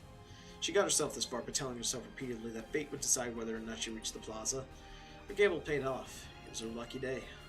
All she had to do was muster the last of her strength and keep moving forward, until She hesitated for a fraction of a second. Was it naivety? Sense of responsibility? She pushed aside the image that popped into her head and continued running down the 言っ corridor. とくけど時間合わせの余裕そんな上等な作戦じゃないし That was 5 minutes ago. At the time, Sojiro had nodded with trepidation. Naoko had not bothered to ask herself why. 何様だっての This corridor was giving out too. If she were to look back, she was sure she would see the building collapsing in on her. She was also sure she had no time to waste doing so. Her luck was fading as fast as the building's structural integrity. It was a small miracle that she had escaped serious injury up to this point, and she could not afford even the slightest slip-up.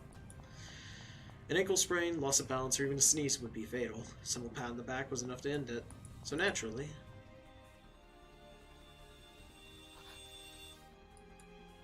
There it was, clear as day. From the detritus of the stairway, death had arisen to take her down with it. A corpse that had crawled its way up from the depths of... Okay, that's not a swear, that's just described the place. A corpse that had crawled its way up from the depths of hell itself. It was still operational. And it was still armed with curses. It had crawled after her, watching as Aoko desperately tried to save herself. The puppet's arm shot forward. While Aoko did not turn to meet it, she could see its reflection in the mirrors.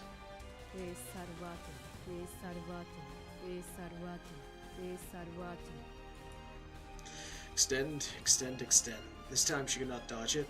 There was absolutely nothing she could do. The puppet with her face sang.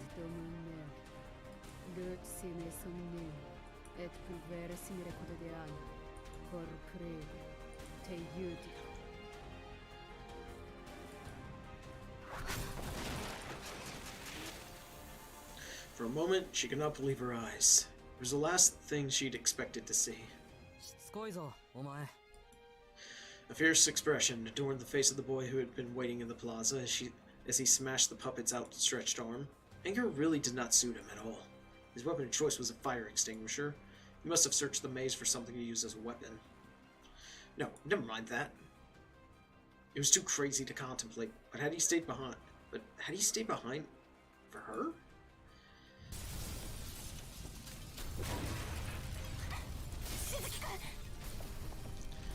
Aoko stopped the feet.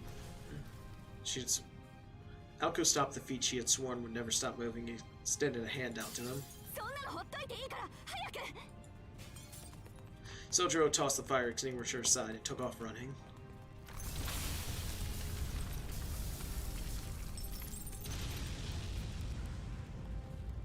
Pieces of the ceiling continued to collapse like dominoes. They kept moving, with dust and dirt following in their wake. The shadows raced through the collapsing corridor with all their strength.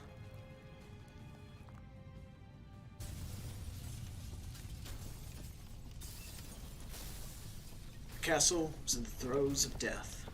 With a massive crash and a cloud of dust, the final chapter of the fairy tale that had been Kitsyland came to an abrupt end.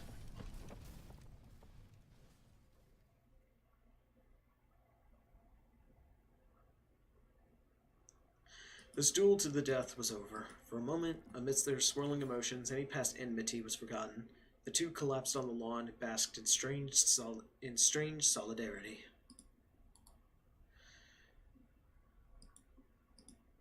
The ringing in their ears subsided before long. A tremor of such magnitude seemed impossible in an amusement park like this. As the sounds of destruction echoed across the park, Aoko addressed the individual at her side. 生きてる While the click of her tongue was adorable, the being behind him was anything but. 青崎あいつどうなった見ての通りよ今 Sojiro sighed, not wholly relieved by her frank response. His reason? でもそんな心配より自分の心配をした方がいい He wasn't out of the woods yet, after all. 青崎子供の頃はいじめっ子だっただろ可逆趣味はないって自負してるけどそれで今の自分の立場分かってる She sat up and smiled. Sojiro hung his head in shame, wondering why her kind tone and expression were so chilling. 面目次第もございませんかしこまってもダメよあの提案にはわかってる。だからメモ。 Sojiro made a show of avoiding her eyes, like a pouting child. Aoko was taken aback by this sulky display. Perhaps he was angry at himself rather than her. He was not mad because she would not let him go. He was mad that he had not done his part. Aoko sighed for what seemed like the millionth time that day. She could not figure out what surprised her more, his unconditional kindness or her naive approval for the... そんなのはできないけど。 It was certainly the case that he had failed to do any of the things she had expected of him. But just then, she glanced back at the collapsed house of mirrors. What had he done after failing so spectacularly? He had searched for the extinguisher so he could use it as a weapon, and waited patiently in the plaza as the maze collapsed all around him, just because he thought it was wrong to leave her behind. It was a foolish choice, and the exact opposite of her choice to run towards the exit without hesitation. She was satisfied, even as she was shocked at how naive she was being. It was true that he had saved her. She smiled inwardly, admiring, if only for a moment, the bravery he continued to show in the face of such extreme circumstances. 役割は果たさなかったけど、アフターケアは合格だし、約束は守らなくちゃね。With a nod, she pulled herself to her feet. 約束は、いつか守ってもらうとして。 The girl tried to keep a straight face as she offered a hand to the boy still lying on the ground. 結果はどうあれ手助けして特別サービスってことで。She bashfully averted her gaze. Though her profile appeared different than it had in the past, it was clearly still the face of the vibrant girl he met the day he first arrived in town. 何? As if she had felt his eyes on her, she shot him a frowning glare. いや、突拍子もないけど、青崎は律儀だなって。 He took her outstretched hand, feeling his weight as she pulled him up. She could not help but think that he was about the last person she wanted to hear that from. ところで、今夜はって言うけど、さ、She shrugged her shoulders as if she was not sure herself. The response was so unlike her that it made Sojiro smile. Was it the solidarity of having escaped death together, or their fleeting camaraderie that made him do so? It might have been for this night only, but the air between them was kind and gentle. A lot had transpired, but the midwinter nightmare had come to an end. The pair had overcome many trials and tribulations, could now leave the mirror realm in their wake. But before that... 随分と身勝手ね。それはあなた一人で決めていいことだったかしら、青子。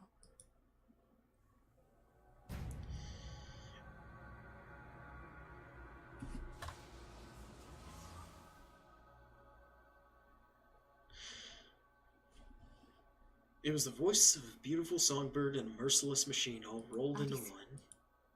Her voice quivered as she spoke the name.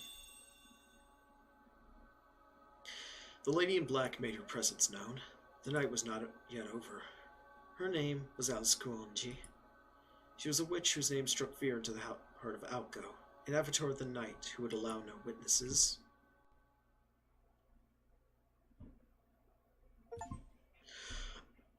Oh my god. Okay, so we finished like we finished chapter 4 at around like 6:40. It is it's almost 8:50 right now. That was a really good chapter, but it was super long. Yeah, this one's also going to be long. I'm just going to save here. My lord.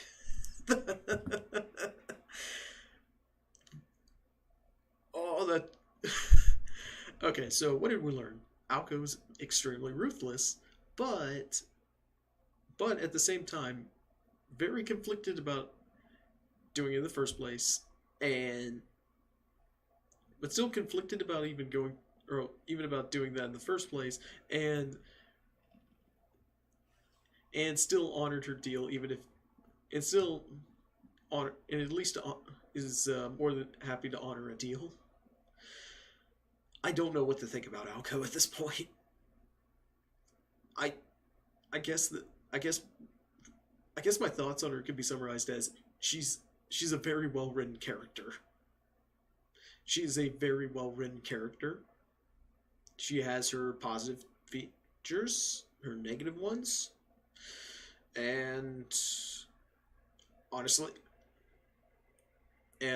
I am excited. And I'm just really, I'm really invested at this point. I want to see more. I want to read through the rest of this.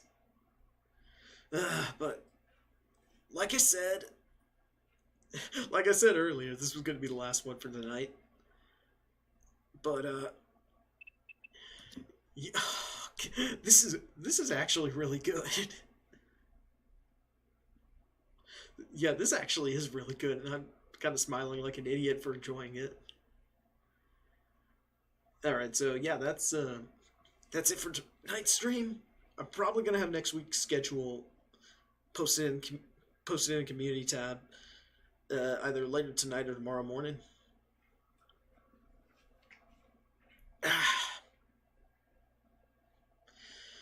I'm thinking I might only do one stream for this next week and try a few other things out. I think one thing I'm gonna try streaming is one of the Doom games, because I have like the old Doom games, and maybe I can play through those, because I like Doom. I'm not good at first person shooters, but I really enjoy Doom.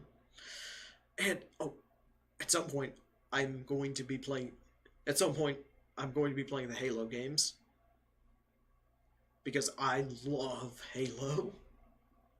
But yeah, that's gonna be it for the night. Thank you all so much for watching, and take care.